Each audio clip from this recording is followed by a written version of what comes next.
والصلاة والسلام على رسوله الأمين وعلى آله وصحبه أجمعين أما بعد رب اشرح لي صدري ويسر لي أمري واحلل عقدة من لساني يفقهوا قولي أعوذ بالله من الشيطان الرجيم بسم الله الرحمن الرحيم يا أيها الناس اتقوا ربكم الذي خلقكم من نفس واحدة وخلق منها زوجها وبث منهما رجالا كثيرا ونساء واتقوا الله الذي تساءلون به والأرحام إن الله كان عليكم رقيبا يا أيها الذين آمنوا اتقوا الله حق تقاته ولا تموتن إلا وأنتم مسلمون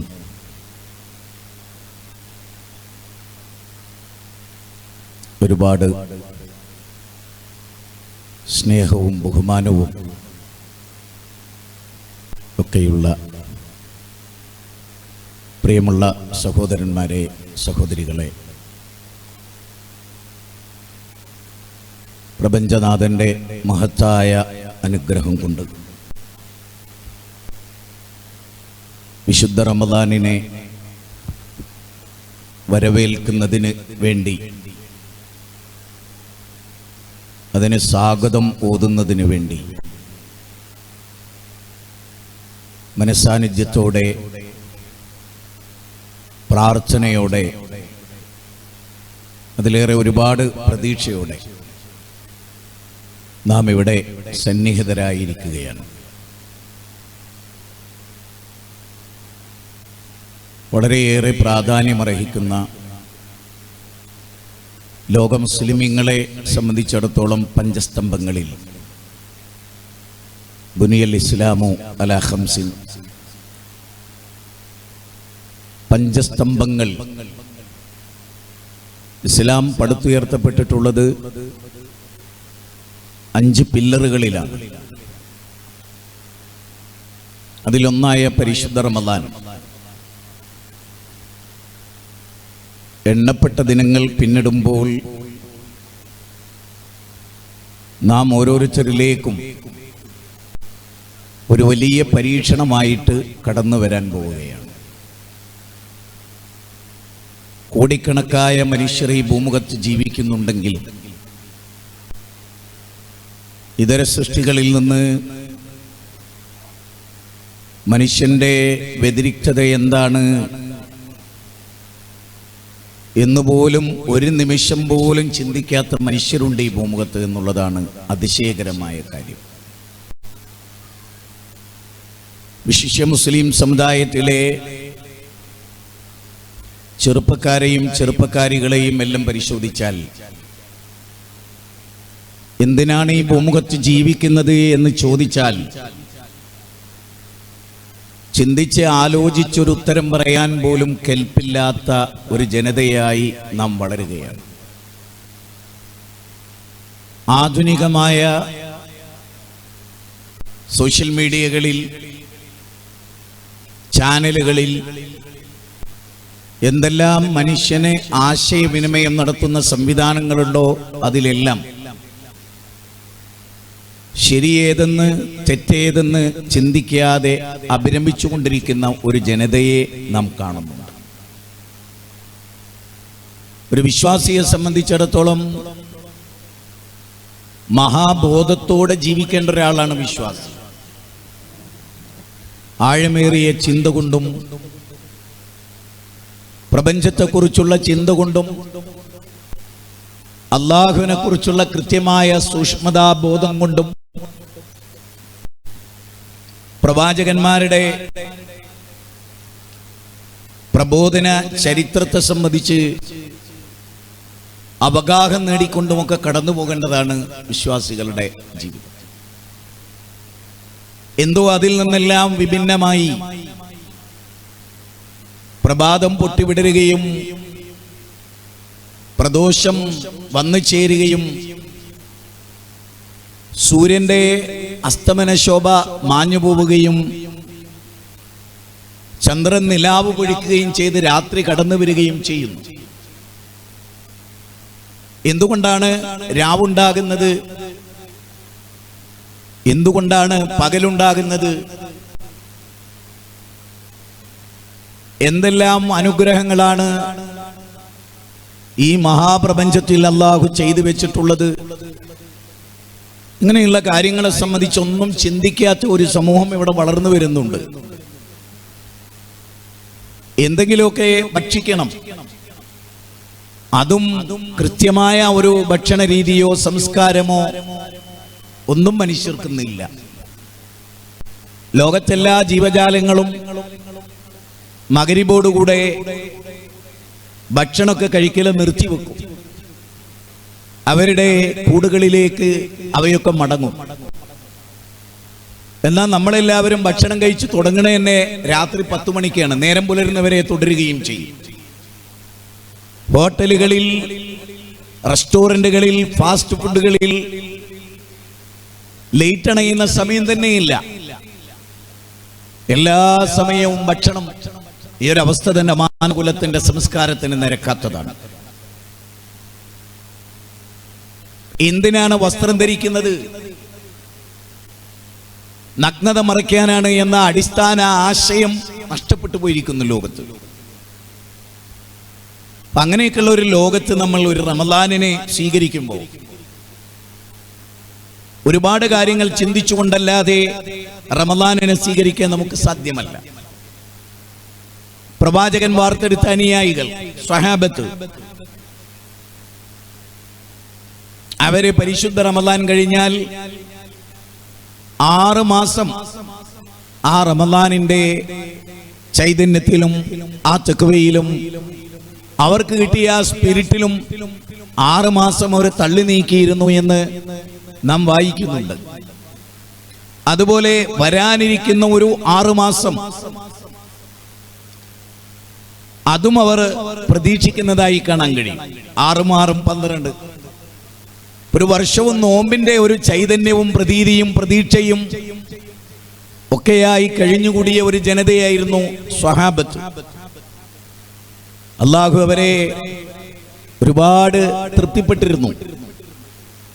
അല്ലാഹുവിന് അവരോട് വലിയ ഇഷ്ടമായിരുന്നു. അവർക്ക് അല്ലാഹുവിനോടും അങ്ങനെ തന്നെ. والسابقون الأولون من المهاجرين والأنصار والذين اتبعوهم بإحسان رضي الله عنهم ورضوا عنه. സൂറത്ത് തൗബയിലെ 100-ാമത്തെ വചനമാണ്, 9-ാം അധ്യായമാണ്. മുൻകടന്നു പോയ മുഹാജിറുകളും അൻസാറുകളും അവരെ അള്ളാഹ്ക്ക് ഇഷ്ടമാണ്. അള്ളാഹ് ഇഷ്ടപ്പെടുന്ന ഒരു സമൂഹമാകുക എന്നുള്ളത് ചെറിയ കാര്യമല്ല. അള്ളാഹുവിന്റെ കോപത്തിനും അള്ളാഹുവിന്റെ ലയനത്തിനുമൊക്കെ വിധേയമായ, ശാപകോപതാപങ്ങൾക്ക് വിധേയമായ ഒരുപാട് ജനത മുമുഖത്തുണ്ടായിട്ടുണ്ട്. എന്നാൽ അള്ളാഹുവിനെ സമ്പൂർണമായ തൃപ്തി ലഭിച്ച ഒരു ജനത, ആ ജനതയുടെ നേതാവായിരുന്നു നബി സല്ലല്ലാഹു അലൈഹി വസല്ലം. അദ്ദേഹം വാർത്തെടുത്ത ജനത ആ പ്രവാചകന്റെ സുന്നത്ത് സാംശീകരിച്ച് ചാണിന് ചാണായി മുഴത്തിന് മുഴമായി പിൻപറ്റിയിരുന്നു അവർ. ആണ് അവരുടെ ഏറ്റവും വലിയ പ്രത്യേകത.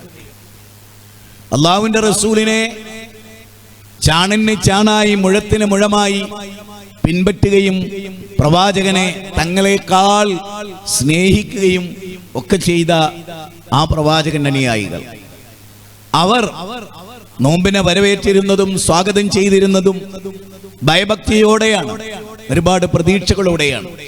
സ്വർഗം കിട്ടും, ആ പരിശുദ്ധത നിലർത്തിയാൽ സ്വർഗത്തിൽ പോകാം എന്നവർ ഉറച്ചു വിശ്വസിച്ചു. നമ്മളൊക്കെ മാറിയ കാലത്താണ് ജീവിക്കുന്നത്. ഞാൻ ഏറ്റവും കൂടുതൽ സങ്കടപ്പെടുന്ന ഒരു കാര്യം, എന്ത് ചെയ്യുമ്പോഴും ഒരു ചിന്തയില്ലാത്ത ഒരു ജനതയാണ് നമ്മൾ കാണുന്നത്. നമ്മുടെ ആൺകുട്ടികളെ നോക്കിയാൽ നമ്മുടെ പെൺകുട്ടികളെ നോക്കിയാൽ അതിലേറെ വേദനയാണ്. എന്താ വേദന? അനുകരണ സ്വഭാവമാണ്. ആരെ അനുകരിക്കുന്നത്? നബിയെ അല്ല, സ്വഹാബത്തിനെ അല്ല, അള്ളാഹുവിന്റെ കിതാബ് അനുസരിച്ചല്ല. നേരെ മറിച്ച് പിശാചിനെ പിൻപറ്റുന്ന ആളുകളെയാണ് യഥാർത്ഥത്തിൽ ജനങ്ങൾക്ക് ഇഷ്ടം. പെൺകുട്ടികളെ കുറിച്ച് ചിന്തിച്ചാലും നമുക്ക് വേദന തന്നെയാണ്. എനിക്ക് തോന്നുന്നത് ഇതര മത സമൂഹത്തിലെ കുട്ടികളെക്കാൾ വളരെ മോശമായ ഒരവസ്ഥ മുസ്ലിം കുട്ടികളുടേതാണ് എന്നുള്ളതാണ്. ഞാൻ പറയുന്ന ഓരോ കാര്യങ്ങളും നിങ്ങൾ വളരെ ശ്രദ്ധയോടുകൂടി കേൾക്കണം. മതസമൂഹത്തിൽ പോലും സംഭവിക്കാവുന്ന ഭയാനകരമായ ജീർണതകളെ സംബന്ധിച്ച് മുത്തുനബി സല്ലല്ലാഹു അലൈഹി വസല്ലം നമ്മെ പഠിപ്പിച്ചിട്ടുണ്ട്. നമ്മൾ ഓരോരുത്തരും ആലോചിക്കേണ്ടത്, ഈ ലോകത്തുനിന്ന് വിട പറഞ്ഞ് ഖബർസ്ഥാനിൽ 6 അടി മണ്ണിലെ പള്ളിക്കാട്ടിൽ ഒറ്റക്കാണല്ലോ എന്നത് എപ്പോഴും ഗൗരവമായി ഓർക്കേണ്ട ഒരു കാര്യമാണ്. അവിടുത്തെ പ്രതീക്ഷയും അവിടുത്തെ നിരാശയും നമ്മുടെ മരണാനന്തര ജീവിതത്തെ വല്ലാതെ ബാധിക്കുന്നതാണ്. അതുകൊണ്ട് ഒരുപാട് ആളുകളൊന്നും നമ്മുടെ കൂടെ സത്യത്തിന്റെ കൂടെ ഉണ്ടാവില്ല, മനസ്സിലാവില്ല ആളുകൾക്ക് ശരിക്കും. ഞാൻ ഇന്നലെ പെരിങ്ങത്തൂർ എന്ന് പറയുന്ന സ്ഥലത്തുള്ള ഒരു ശാഖയിലായിരുന്നു ഇന്നലത്തെ പ്രോഗ്രാം. അവിടെ ലാ ഇലാഹ ഇല്ലല്ലാഹ് എന്ന വിഷയമാണ്. ഒരു വേള ആ നാട്ടിൽ അത്രയേറെ ഖുർആൻ വചനം ആ നാട് രൂപപ്പെട്ടതിന് ശേഷം അത്ര ഓതിയിട്ടുണ്ടാവില്ല ഒരാളും. അത്ര ഖുർആൻ വചനം ഓതിയിട്ടാണ് ആ പ്രസംഗം. പ്രസംഗമെല്ലാം കഴിഞ്ഞപ്പോൾ 2 മുസ്ലിങ്ങൾ വന്നിട്ട് പറഞ്ഞു, 10 കൊല്ലം മുമ്പ് ഞങ്ങളൊരു കരാറുണ്ടായിരുന്നു നാട്ടിൽ. എന്താ കരാറ്? ആരും ദീന് പറയരുത് എന്ന് കരാറ്. മുസ്ലിങ്ങളുടെ നാട്ടില് മുസ്ലിങ്ങൾ ദീന് പറയരുത് എന്ന് കരാറ്. എല്ലാവരും അവരവർക്ക് തോന്നിയതുപോലെ ജീവിച്ചോട്ടെ, ഇവിടെ ഐക്യം ഉണ്ടാവണം എന്ന് തീരുമാനിച്ചു. ഞാൻ അവരെ കുറിച്ച് ആലോചിച്ച് പറഞ്ഞ മനസ്സിലാവില്ല നമ്മുടെ സമുദായത്തിൽ. കാരണം ഖുർആൻ എന്താന്ന് പഠിച്ചിട്ടില്ല, വായിച്ചിട്ടില്ല. നബി സല്ലല്ലാഹു അലൈഹി വസല്ലം ആദ്യം കേട്ടേ ഏറ്റവും വലിയ കംപ്ലൈന്റ് ഫറഖ്ത ജമാഅത്തന എന്നുള്ള കാര്യമാണ്. ഈ ജമാഅത്തിൽ ഭിന്നത ഉണ്ടാക്കി കളഞ്ഞു. ഒരൊറ്റക്കെട്ടായിരുന്നു. ശരിയാണ്. കള്ളു കുടിക്കാം, ആ കുടിക്കാം. പെണ്ണ് പിടിക്കാം, ആ പിടിക്കാം. അഭിപ്രായ ഭിന്നതൊന്നുമില്ല. തിന്മേൽ അഭിപ്രായ ഭിന്നതയല്ല അവർക്കിടയിൽ. പിന്നെ എങ്ങനെ തെറ്റണത്? ഒരാള് വന്നിട്ട് കള്ളു കുടിക്കാൻ പാടില്ല എന്ന് പറയുമ്പോൾ എന്തുണ്ടാവുക? എതിർപ്പുണ്ടാകുക. അതിനെക്കുറിച്ച് ചിന്ത പോലും ഇല്ല. അപ്പൊ ഈ നാട്ടിൽ 10 കൊല്ലം മുമ്പ് തീരുമാനമുണ്ട്. എന്ത്? എല്ലാ തിന്മയും തുടർന്നോട്ടെ, ആരും എതിർക്കരുത് എന്നൊരു തീരുമാനമാണ്. മുസ്ലിങ്ങളുടെ തീരുമാനമാണ്. ലീഗുകാരുണ്ടെങ്കിൽ എല്ലാ പ്രസ്ഥാനക്കാരും ഉണ്ട്. എന്തൊരു തീരുമാനമാണ്! ഖുർആനിനെ വെറുതെ പഠിച്ച ഒരാള്, ഇയ്യാക നഅ്ബുദു എന്നുള്ള വചനം വായിച്ച ഒരാള് അത് പറയൂ. ആ ആയത്തിനെ ചൊല്ലിയ ലോകത്തുന്നോളുള്ള തർക്കം, അഭിപ്രായ ഭിന്നതയാണ് ലോകത്തെ കാലഘട്ടത്തിലും മനുഷ്യനെ പഠിക്കാൻ പ്രേരിപ്പിച്ചിട്ടുള്ളൊരു ഘടകം. അതിന് സന്നദ്ധരല്ലാത്ത ഒരു സമൂഹം തിന്നണം, കുടിക്കണം, കുറെ എന്തൊക്കെയോ ചെയ്യണം. അതാണ് ഇന്നത്തെ മുസ്ലിങ്ങളുടെ ആകെയുള്ള ഒരവസ്ഥാവിശേഷം. അതുകൊണ്ട് തന്നെ ഈ റമദാനിനെ സ്വാഗതം ചെയ്യുന്ന നമ്മുടെ ഈ ഒരു ഘട്ടത്തിൽ നാം ആരായിരിക്കണമെന്നത് ഞാൻ തുടക്കത്തിൽ പറഞ്ഞു വെക്കുകയാണ്. ഒരുപാട് നിരർത്ഥകതകൾ നങ്കൂരമിട്ട ഒരു ലോകത്താണ് നമ്മൾ ജീവിക്കുന്നത്. ഇപ്പൊ നബി സല്ലല്ലാഹു അലൈഹി വസല്ലം പറഞ്ഞു, എന്റെ സമുദായം മലവെള്ളപ്പാച്ചിലിൽ പാഞ്ഞു പോകുന്ന ചപ്പ് ചെണ്ടികളെ പോലെയാകും. ശത്രുക്കൾ അവരുടെ ഭക്ഷണ തളികയിലേക്ക് കഴുകന്മാരൊക്കെ വരുന്ന പോലെ ശത്രുക്കൾ രാഞ്ചിയെടുക്കുന്നതിന് വേണ്ടി വരും. സഹാബത്ത് ചോദിച്ചു, നബിയെ, അവരെണ്ണത്തിൽ കൂടുതലായിരിക്കുമോ കുറവായിരിക്കുമോ? ആ മുസ്ലിം ജനത വളരെ എണ്ണത്തിൽ കുറവായിരിക്കുമോ? തിരുദൂതർ പറഞ്ഞു, ബല്ലൻതും കസീർ, ധാരാളം ആളുകളുണ്ടാവും. പിന്നെ എന്താ അവരുടെ കുഴപ്പം? 2 രോഗം അവരെ പിടികൂടും. ഹുബ്ബുദ് ദുനിയാ വകറാഹിയത്തുൽ മൗത്ത്, ദുനിയാവിനോടുള്ള മഹബ്ബത്തും വകറാഹിയത്തുൽ മൗത്ത്, മരിക്കാനുള്ള വെറുപ്പും. ദുനിയാവിനോടുള്ള, ഞാൻ ഇന്ന് വരുമ്പോൾ എൻ്റെ കൂട്ടുകാരനോട് പറഞ്ഞത്, പരപ്പനങ്ങാടിയുടെ അപ്പുറം മുതൽ നമ്മൾ ഇങ്ങോട്ട് കടന്നാൽ തിരൂരെത്തുന്നവരെ പഴയകാല രാജാക്കന്മാരുടെ കൊട്ടാരത്തിന്റെ 10 ഇരട്ടി വലിപ്പമുള്ള വീടുകളാണ് മുസ്ലിങ്ങൾ വെച്ചിരിക്കുന്നത്. കണ്ടറിയാം അവിടൊക്കെ, നിങ്ങൾ ശ്രദ്ധിച്ചു നോക്കിയിട്ടുണ്ടാവും റോഡ് സൈഡിൽ. എന്തിനാണ് ആ വീടുണ്ടാക്കി അറിയില്ല. അവന്റെ വീട്ടിൽ 2 ആളേ ഉള്ളൂ. അവൻ എന്തിനാ വീടുണ്ടാക്കി? തക്കാസുറാണ്, പരസ്പര പെരുമയാണ്. ഈ ദുനിയാവിൽ ബുദ്ധിയുള്ളൊരുത്തൻ വളരെ അവനവന്റെ ജീവിതത്തിന് ആവശ്യമായ സൗകര്യം ഉണ്ടാക്കും. കാരണം എന്താണ്? ഇവിടുന്ന് യാത്ര പോകേണ്ടവരാണ്, ഈ ലോകം വിട്ടുപോകേണ്ടവരാണ്.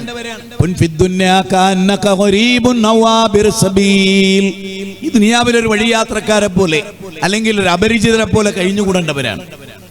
അമ്പരചുംബികളായ കൊട്ടാരങ്ങളെ ഇഷ്ടപ്പെട്ട് ദുനിയാവിൽ ഒന്നും നിലക്കുന്ന ഒരു അറ്റാക്ക് വന്നാൽ എത്ര ആളാണ് മരിച്ചു വീണത്? മുതിർന്ന ആളുകളൊന്നല്ല, പ്രായമായ ആളുകളല്ല, ചെറുപ്പക്കാർ, ഒരുപാട് ചെറുപ്പക്കാരികൾ മറിഞ്ഞങ്ങട്ട് വീണ് മരിക്കുകയാണ്. ഡാൻസ് ചെയ്യുന്നു, മരിച്ചു പോകുന്നു. ക്രിക്കറ്റ് കളിക്കുന്നു, മറിഞ്ഞു പോകുന്നു. വെയിറ്റിംഗ് ലിസ്റ്റ് എടുക്കുന്നു, മറിഞ്ഞു പോകുന്നു. അങ്ങനെ ചെറുപ്പക്കാരെ, അത് അല്ലാഹുവിന്റെ റസൂലിന്റെ പ്രവചനമാണ്. അത് കണ്ടിട്ട് ഇസ്ലാമായ എത്ര ആളുകളുണ്ട്? കാരണം റസൂൽ പറയാണ്, ചെറുപ്പക്കാർ മരിക്കും, പ്രായം ചെന്നവർ അവശേഷിക്കുന്നു. ചൈന നേരിടുന്ന ഏറ്റവും വലിയ പ്രശ്നം പ്രായമുള്ളവർ ഒന്നും മരിക്കുന്നില്ല, ചെറുപ്പക്കാരൊക്കെ മരിക്കുന്നു എന്നുള്ളതാണ്. ജപ്പാൻ നേരിടുന്ന ഏറ്റവും വലിയ പ്രതിസന്ധി ചെറുപ്പക്കാരില്ല എന്നതാണ്. റഷ്യ നേരിടുന്ന പ്രതിസന്ധി ചെറുപ്പക്കാരില്ല എന്നതാണ്. അല്ലെ, ആലോചിച്ച് നോക്കിയേ. പിന്നെ നബി സല്ലല്ലാഹു അലൈഹി വസല്ലം പറയാണ്, യുവാക്കളും യുവതികളും ഒക്കെ മരിച്ചു പിരിയുന്നൊരു ഘട്ടം വരും. പൊടുന്നനെ ആക്സിഡന്റുകൾ വർദ്ധിക്കും, ആളുകൾ വീണ് മരിക്കും, വയോവൃദ്ധരായ ആളുകൾ അങ്ങനെ കിടക്കും. ഇങ്ങനെയൊക്കെ റസൂലുള്ളാഹി പറയണം. ആ കാലമൊക്കെ വന്നിരിക്കുന്നു. അപ്പൊ ഒരു വിശ്വാസി എന്ന നിലയിൽ നമ്മുടെ ഒരു ദിവസം എങ്ങനെയായിരിക്കണം, ഓരോ സെക്കൻഡും ഒരു വിശ്വാസിക്ക് എങ്ങനെയായിരിക്കണം എന്നത് വളരെ ബോധപൂർവമായി നമ്മൾ ചിന്തിക്കണം. ഒരു ശ്വാസം പോലും അള്ളാഹനെ ഓർത്തുകൊണ്ടുള്ളതായിരിക്കണം. ഞാൻ പറഞ്ഞു വരുന്നത്, എല്ലാ റമദാനിലും ലോകത്ത് അറിയപ്പെട്ട ദൈവിക ഗ്രന്ഥങ്ങളുടെ അവതരണമൊക്കെ ഉണ്ടായത് റമദാനിലാണ്. ഇഞ്ചീൽ, തൗറാത്ത്, സബൂർ ഇതൊക്കെ അവതരിച്ചത് റമദാനിലാണ്. ഒടുവിലത്തെ ഗ്രന്ഥമായ പരിശുദ്ധ ഖുർആൻ അവതരിച്ചതും റമദാനിലാണ്. ഞാൻ എപ്പോഴും ചിന്തിക്കുന്ന ഒരു കാര്യം, ഈ സമുദായത്തിന് ഇന്നലെ കഴിഞ്ഞ ദിവസം എനിക്കൊരു ക്ലിപ്പ് കിട്ടി. ഒരു മൊയ്ലിയാർ, വലിയ അറിയപ്പെട്ടൊരു മൊയ്ലിയാരാ, പേരൊന്നും ഞാൻ പറയുന്നില്ല. അയാളുടെ പ്രസംഗം എന്താണ്? മുജാഹിദ് പ്രസ്ഥാനം ഇവിടെ 100 കൊല്ലം വന്നിട്ട് ഇവിടെ എന്താ ഉണ്ടായത്? മങ്കൂസ് മൗലൂദ് അവസാനിച്ചോ? റാത്തീബ് ഇവിടെ ഇല്ലാണ്ടായോ? നേർച്ച ഇല്ലാതായോ? ഖുത്ബിയത്ത് ഇല്ലാതായോ? ആളുകളുടെ പോക്കറ്റിലൊക്കെ ബുർദ ബുസിരിയുടെ അത് മനപ്പാടായ ആളുകളാണ് ഇവിടെ വർദ്ധിക്കുന്നത് എന്നാണ് അയാൾ പറയുന്നത്. ഇനി ഒരു യുക്തിവാദി ഇതേ കാര്യം ചിന്തിക്കുകയാണെങ്കിലോ, ഇവിടെ സ്വർഗരതി വർദ്ധിച്ചിട്ടേ ഉള്ളൂ, ലെസ്ബിയന്മാർ വർദ്ധിച്ചിട്ടേ ഉള്ളൂ, കഞ്ചാവ് അടിക്കുന്നവർ വർദ്ധിച്ചിട്ടേ ഉള്ളൂ, ഇസ്ലാമിക വിരുദ്ധതയാണ് ലോകത്ത് കൂടുതലും. അതുകൊണ്ട് മൊയ്ലിയാർ പറയോ ഇസ്ലാം തോറ്റ്? പറയില്ലല്ലോ. ആളുകളുടെ ഒരു ധാരണ അതാണ്. റസൂലുള്ളാഹി പറയുന്നത്, ലാ തസാലു തായിഫത്തും മിൻ ഉമ്മത്തി ളാഹിരീന അലൽ ഹഖ്, ലാ തസാലു തായിഫത്തും മിൻ ഉമ്മത്തി ളാഹിരീന അലൽ ഹഖ്. ന്യൂനപക്ഷമാണ്, സത്യത്തിൽ ഉറച്ചു നിൽക്കുന്നവർ ന്യൂനപക്ഷമായിരിക്കും. ആ ന്യൂനപക്ഷത്തെ ആർക്കും ഒരു ചുക്കും ചെയ്യാനാവില്ല. ലോകത്തൊരു ന്യൂനപക്ഷം നിലനിൽക്കും, ഒരു ചെറിയ ന്യൂനപക്ഷം അവർ സത്യത്തിലായിരിക്കും. അവരെ നശിപ്പിക്കാൻ ഒരാൾക്കും സാധ്യമല്ല. എല്ലാ കാലത്തും ഒരു ന്യൂനപക്ഷമാണ് സത്യത്തിൽ വിശ്വസിക്കുക. വലാകിന്ന അക്സറന്നാസി ലാ യഅലമൂൻ, വലാകിന്ന അക്സറന്നാസി ലാ യശ്ഉറൂൻ, വലാകിന്ന അക്സറന്നാസി ലാ യഅഖിലൂൻ. ഭൂരിപക്ഷ ആളുകളും ചിന്തിക്കൂല എന്ന് പറഞ്ഞു. ഭൂരിപക്ഷ ആളുകളും കാര്യങ്ങൾ മനസ്സിലാക്കൂല എന്നും, ഭൂരിപക്ഷ ആളുകളും നന്ദി കാണിക്കൂല എന്നും. അങ്ങനെ ജീവിക്കുന്ന ഒരു ജനതയാണ്. യുക്തിവാദത്തിലേക്ക് ആളുകൾ പോകുന്നു, ഫ്രീ തിങ്കേഴ്സായി പോകുന്നു, നിരീശ്വരവാദികൾ വർദ്ധിക്കുന്നു. ഇതെല്ലാം ഉണ്ടാകുന്നാണ് റസൂല് പറഞ്ഞത്. ആ റസൂല് പറഞ്ഞ പ്രവചനം ഇവിടെ പുലരുകയാണ് ചെയ്യുന്നത്. അത് പുലർന്നാൽ നമ്മൾ മനസ്സിലാക്കേണ്ടത് എന്താണ്? 1400 വർഷം മുമ്പ് ഒരു മനുഷ്യൻ ഒരു നിരക്ഷരനായ ഒരു പ്രവാചകൻ പറഞ്ഞ കാര്യം നടക്കുന്നു എന്ന് വന്നാൽ അതിൻ്റെ അർത്ഥം എന്താ? ഒരിക്കലും തെറ്റാത്ത പ്രവചനം നടത്താൻ കഴിവുള്ള അള്ളാഹു അതിന് വഹി നൽകിയൊരു പ്രവാചകനാണ് അദ്ദേഹം എന്നല്ലേ മനസ്സിലാക്കേണ്ടത്. അതിനർത്ഥം ഞങ്ങളൊക്കെ അതിനനുസരിച്ച് ജീവിക്കുകയാണ് വേണ്ടത്. ആ റസൂൽ സല്ലല്ലാഹു അലൈഹി വസല്ലമയുടെ അധ്യാപനം അനുസരിച്ച് ജീവിക്കുകയാണ് വേണ്ടത്. തർക്കങ്ങൾ വർദ്ധിക്കുന്നു പറഞ്ഞു റസൂൽ. ഒരു തെറ്റ് പറഞ്ഞു പോയി, അത് ജയിക്കാൻ വേണ്ടിയിട്ട് പിന്നെ ആയുഷ്കാലം മുഴുവൻ അതിൽ ജീവിക്കുക. പരലോകത്ത് ഒരു മിനിറ്റ് പോലും ഓർക്കാത്ത ജമിയത്തുൽ ഉലമയുടെ പണ്ഡിതന്മാർ. അതൊക്കെ വലിയ ദുരന്തമുള്ളൊരു കാര്യമാണ്. എത്ര കണ്ട ആളുകൾ അത് ചിന്തിക്കുന്നു എന്നുള്ളതിനെ പറ്റി നമുക്കറിയില്ല. നമ്മുടെ ദുആ തന്നെ എന്താണ്? പടച്ചോനെ ചൊവ്വായ പാതയിൽ നയിക്കണേ എന്ന്. പക്ഷെ ആളുകളെ സംബന്ധിച്ചിടത്തോളം അതിലൊന്നും ആളുകൾക്ക് ചിന്തല്ല എന്ന് മനസ്സിലാക്കുക. നമ്മുടെ എത്ര ആള് കുറഞ്ഞു, എത്ര ആള് കൂടി, ഇതൊന്നും ഒരു മാനദണ്ഡമല്ല. ആള് കൂടുതലുണ്ടോ ആള് കുറവാണോ എന്നതൊന്നും സത്യത്തിന്റെ മാനദണ്ഡമല്ല. അപ്പൊ നിങ്ങൾ നോക്കുക, നമ്മൾ റമദാനിന്റെ തൊട്ടടുത്ത് നിൽക്കുകയാണ്. ഒരുപാട് പ്രോഗ്രാമുകൾ ഈ പരപ്പനങ്ങാടി തന്നെ എത്ര സമ്മേളനങ്ങളാണ് നടന്നുകൊണ്ടിരിക്കുന്നത്. ആദർശപരമായ ശരിക്കുമുള്ള ഖുർആൻ എന്താണെന്നും സുന്നത്ത് എന്താണെന്നും സച്ചരിതരായ സലഫുകൾ എന്താണ് നമുക്ക് മനസ്സിലാക്കി തന്നത് എന്നും ഒക്കെയുള്ള വലിയ ചർച്ചകളാണ് അവിടെ നടക്കുന്നത്. ആ ചർച്ചകളിൽ എത്ര ആളുകൾക്ക് ആഴമേറി അത് കേൾക്കാനോ പഠിക്കാനോ മനസ്സിലാക്കാനോ ആളുകൾക്ക് സാധ്യമാകുന്നു എന്ന് നിങ്ങളൊന്ന് ചിന്തിച്ചു. ഇല്ല എന്നുള്ളതാണ് പച്ചയായ ഒരു സത്യം. ആളുകൾ ഒരു ചെവിയിലൂടെ കേട്ട് ഒരു ചെവിയിലൂടെ വിട്ടുകളയാണ് ചെയ്യുന്നത്. ഞാനിന്ന് എൻ്റെ ഒരു സുഹൃത്ത് എൻ്റെ കൂടെ ഇരുന്ന് ഈത്തപ്പഴം കഴിക്കുകയാണ്. അപ്പൊ അജുവാക്കാരക്ക കൊണ്ടുവച്ചിട്ടുണ്ട്. അപ്പൊ അതിങ്ങനെ കഴിക്കുന്നതിനിടയിൽ ഞാൻ പറഞ്ഞു, അജുവാക്കാരക്കയെ സംബന്ധിച്ച് പ്രവാചക തിരുമേനി പറഞ്ഞിട്ടുള്ള വചനം അത് ഓർക്കുമ്പോൾ നമുക്ക് എളുപ്പത്തിൽ ചിന്തിക്കാൻ ഒരു കാര്യം പറയാം. ഒരു നിരീശ്വരവാദിയായ ഒരു ഡോക്ടർ, ഒരു കാർഡിയാക്കിൻ്റെ ഒരു ഡോക്ടർ, അയാൾ നിരീശ്വരവാദിയാണ്. അയാൾ ഒരു പ്രഗത്ഭനാണ്, എല്ലാവർക്കും അറിയുന്ന ഡോക്ടറാണ്, വളരെ ശ്രദ്ധേയനായ ആളാണ്, കഴിവുള്ള ആളാണ്. ആ വിഷയത്തിൽ അയാളെ വിശ്വാസവും കാര്യമൊന്നും നമ്മൾ നോക്കിയില്ല. അയാൾക്ക് ഈ വിഷയത്തിൽ നല്ല കഴിവുണ്ട്. അയാളെടുത്ത് ചെന്നു, അയാൾ നമുക്ക് മരുന്ന് എഴുതി, 3 നേരത്തെ മരുന്ന് എഴുതി, 10 ദിവസം കഴിക്കാൻ പറഞ്ഞു. നിരീശ്വരവാദി ആയതുകൊണ്ട് നമ്മൾ ആ മരുന്ന് കഴിക്കാതിരിക്കില്ല. ആരെങ്കിലും ആ മരുന്നിന്റെ കണ്ടന്റ് എന്താണെന്നോ ആ മരുന്നിന്റെ ഉള്ളടക്കം എന്താണെന്നോ ആ മരുന്ന് എത്രത്തോളം എനിക്ക് ഹാനികരമാണോ എനിക്ക് ആരോഗ്യത്തിന് ഉപകാരമാണോ എന്നൊന്നും പരിശോധിച്ചിട്ടല്ല നമ്മളാരും ആ ഗുളിക കഴിക്കുക. അയാൾ നിരീശ്വരവാദിയായാലും അയാൾ എഴുതിയാൽ നമ്മൾ കുടിക്കും, 3 നേരം കൃത്യമായിട്ട് കുടിക്കും. എന്ത് മാനദണ്ഡത്തിലാ? ലോകത്ത് എന്തോ ഉറപ്പുള്ള കാര്യമാണത്. നേരെ മറിച്ച് റസൂല് പറയണ അജുവാക്കാരക്ക് ഇന്ന ഗുണുണ്ട്. ആ റസൂല് സ്വന്തം ഇഷ്ടപ്രകാരം പറയില്ല, അള്ള സൃഷ്ടിച്ച അജുവാക്കാരക്ക അതിന് ഇന്ന ഗുണുണ്ട് എന്ന് വഹി അനുസരിച്ച് റസൂലത പഠിപ്പിച്ചു. അത് സ്വീകരിക്കാൻ മുസ്ലിങ്ങളെ കിട്ടുന്നില്ല. ആലോചിച്ച് നോക്ക്, കാഫർ എഴുതിയ ഗുളിക കുടിക്കാൻ മിണുങ്ങാൻ മർക്കസ് ദവക്കാരന് കിട്ടുകയും ചെയ്യുന്നു. ചിന്തിച്ചു നോക്ക്. എന്ന് പറഞ്ഞാൽ ശുഷ്കമാണ് തലച്ചോറ് വർക്ക് ചെയ്യുന്നില്ല. എന്നിട്ട് ചിന്തിക്കുന്നില്ലേ എന്നുള്ള പുസ്തകം എഴുതും. തീരെ ചിന്തിക്കാത്തൊരുത്തനാണ് ചിന്തിക്കുന്നില്ല എന്നുള്ള പുസ്തകം എഴുതി. അതാണ് ഏറ്റവും വലിയ അത്ഭുതം. മനസ്സിലായില്ലേ? നിങ്ങൾ ചിന്തിക്കുന്നില്ലേ എന്നുള്ള ബുക്ക് എഴുതിയ തീരെ ചിന്തിക്കാത്തൊരുത്തനാണ്. അത് എന്നെ അത്ഭുതപ്പെടുത്തി. ആ പുസ്തകം ഷാർജ ബുക്ക് ഫെയറിൽ വാങ്ങിയപ്പോൾ തന്നെ ഞാൻ ഞെട്ടിപ്പോയി. ചിന്തിക്കുന്നില്ലേ എന്നുള്ള പുസ്തകം എഴുതി, പക്ഷെ അദ്ദേഹം ഒട്ടും ചിന്തിക്കുന്നില്ല. പരപ്പനങ്ങാടി മൂപ്പര് പല റൗണ്ട് വന്നപ്പോൾ എനിക്ക് മനസ്സിലായി തീരെ ചിന്തിക്കാത്തൊരുത്തനാണ്. ആ പുസ്തകം കയ്യിലെടുത്ത് ഞാൻ ചിരിച്ചു പോവുക ചെയ്ത്. എന്റെ കണ്ടന്റ് എന്താണെന്ന് വായിച്ചു നോക്കാൻ. അപ്പൊ അതിന്റെ കണ്ടന്റ് എന്നെ ഖുർആനെതിരാണ്. അതായത് ഖുർആനായാലും ഹദീസായാലും ചിന്തിച്ചിട്ട് ഉൾക്കൊണ്ടാതിനുള്ള മൂപ്പരയിൽ പറഞ്ഞു വെക്കുന്നത്. അതാണ് മൂപ്പര ബുക്കിന്റെ പ്രത്യേകത തന്നെ. അതാ ചിന്തിക്കുന്നില്ലേന്ന് ചോദിക്കുന്നത്. നേരെ മറിച്ച് ചിന്തിക്കേണ്ട മേഖലയുമായി ബന്ധപ്പെട്ട ചിന്തയെക്കുറിച്ചല്ല പറയുന്നത്. ഉള്ളിലൂടെ ഒളിച്ചു കടത്തുകയാണ്, അക്ഷരങ്ങൾക്കുള്ളിലൂടെ തൻ്റെ കുഫർ ഒളിച്ചു കടത്തുകയാണ്.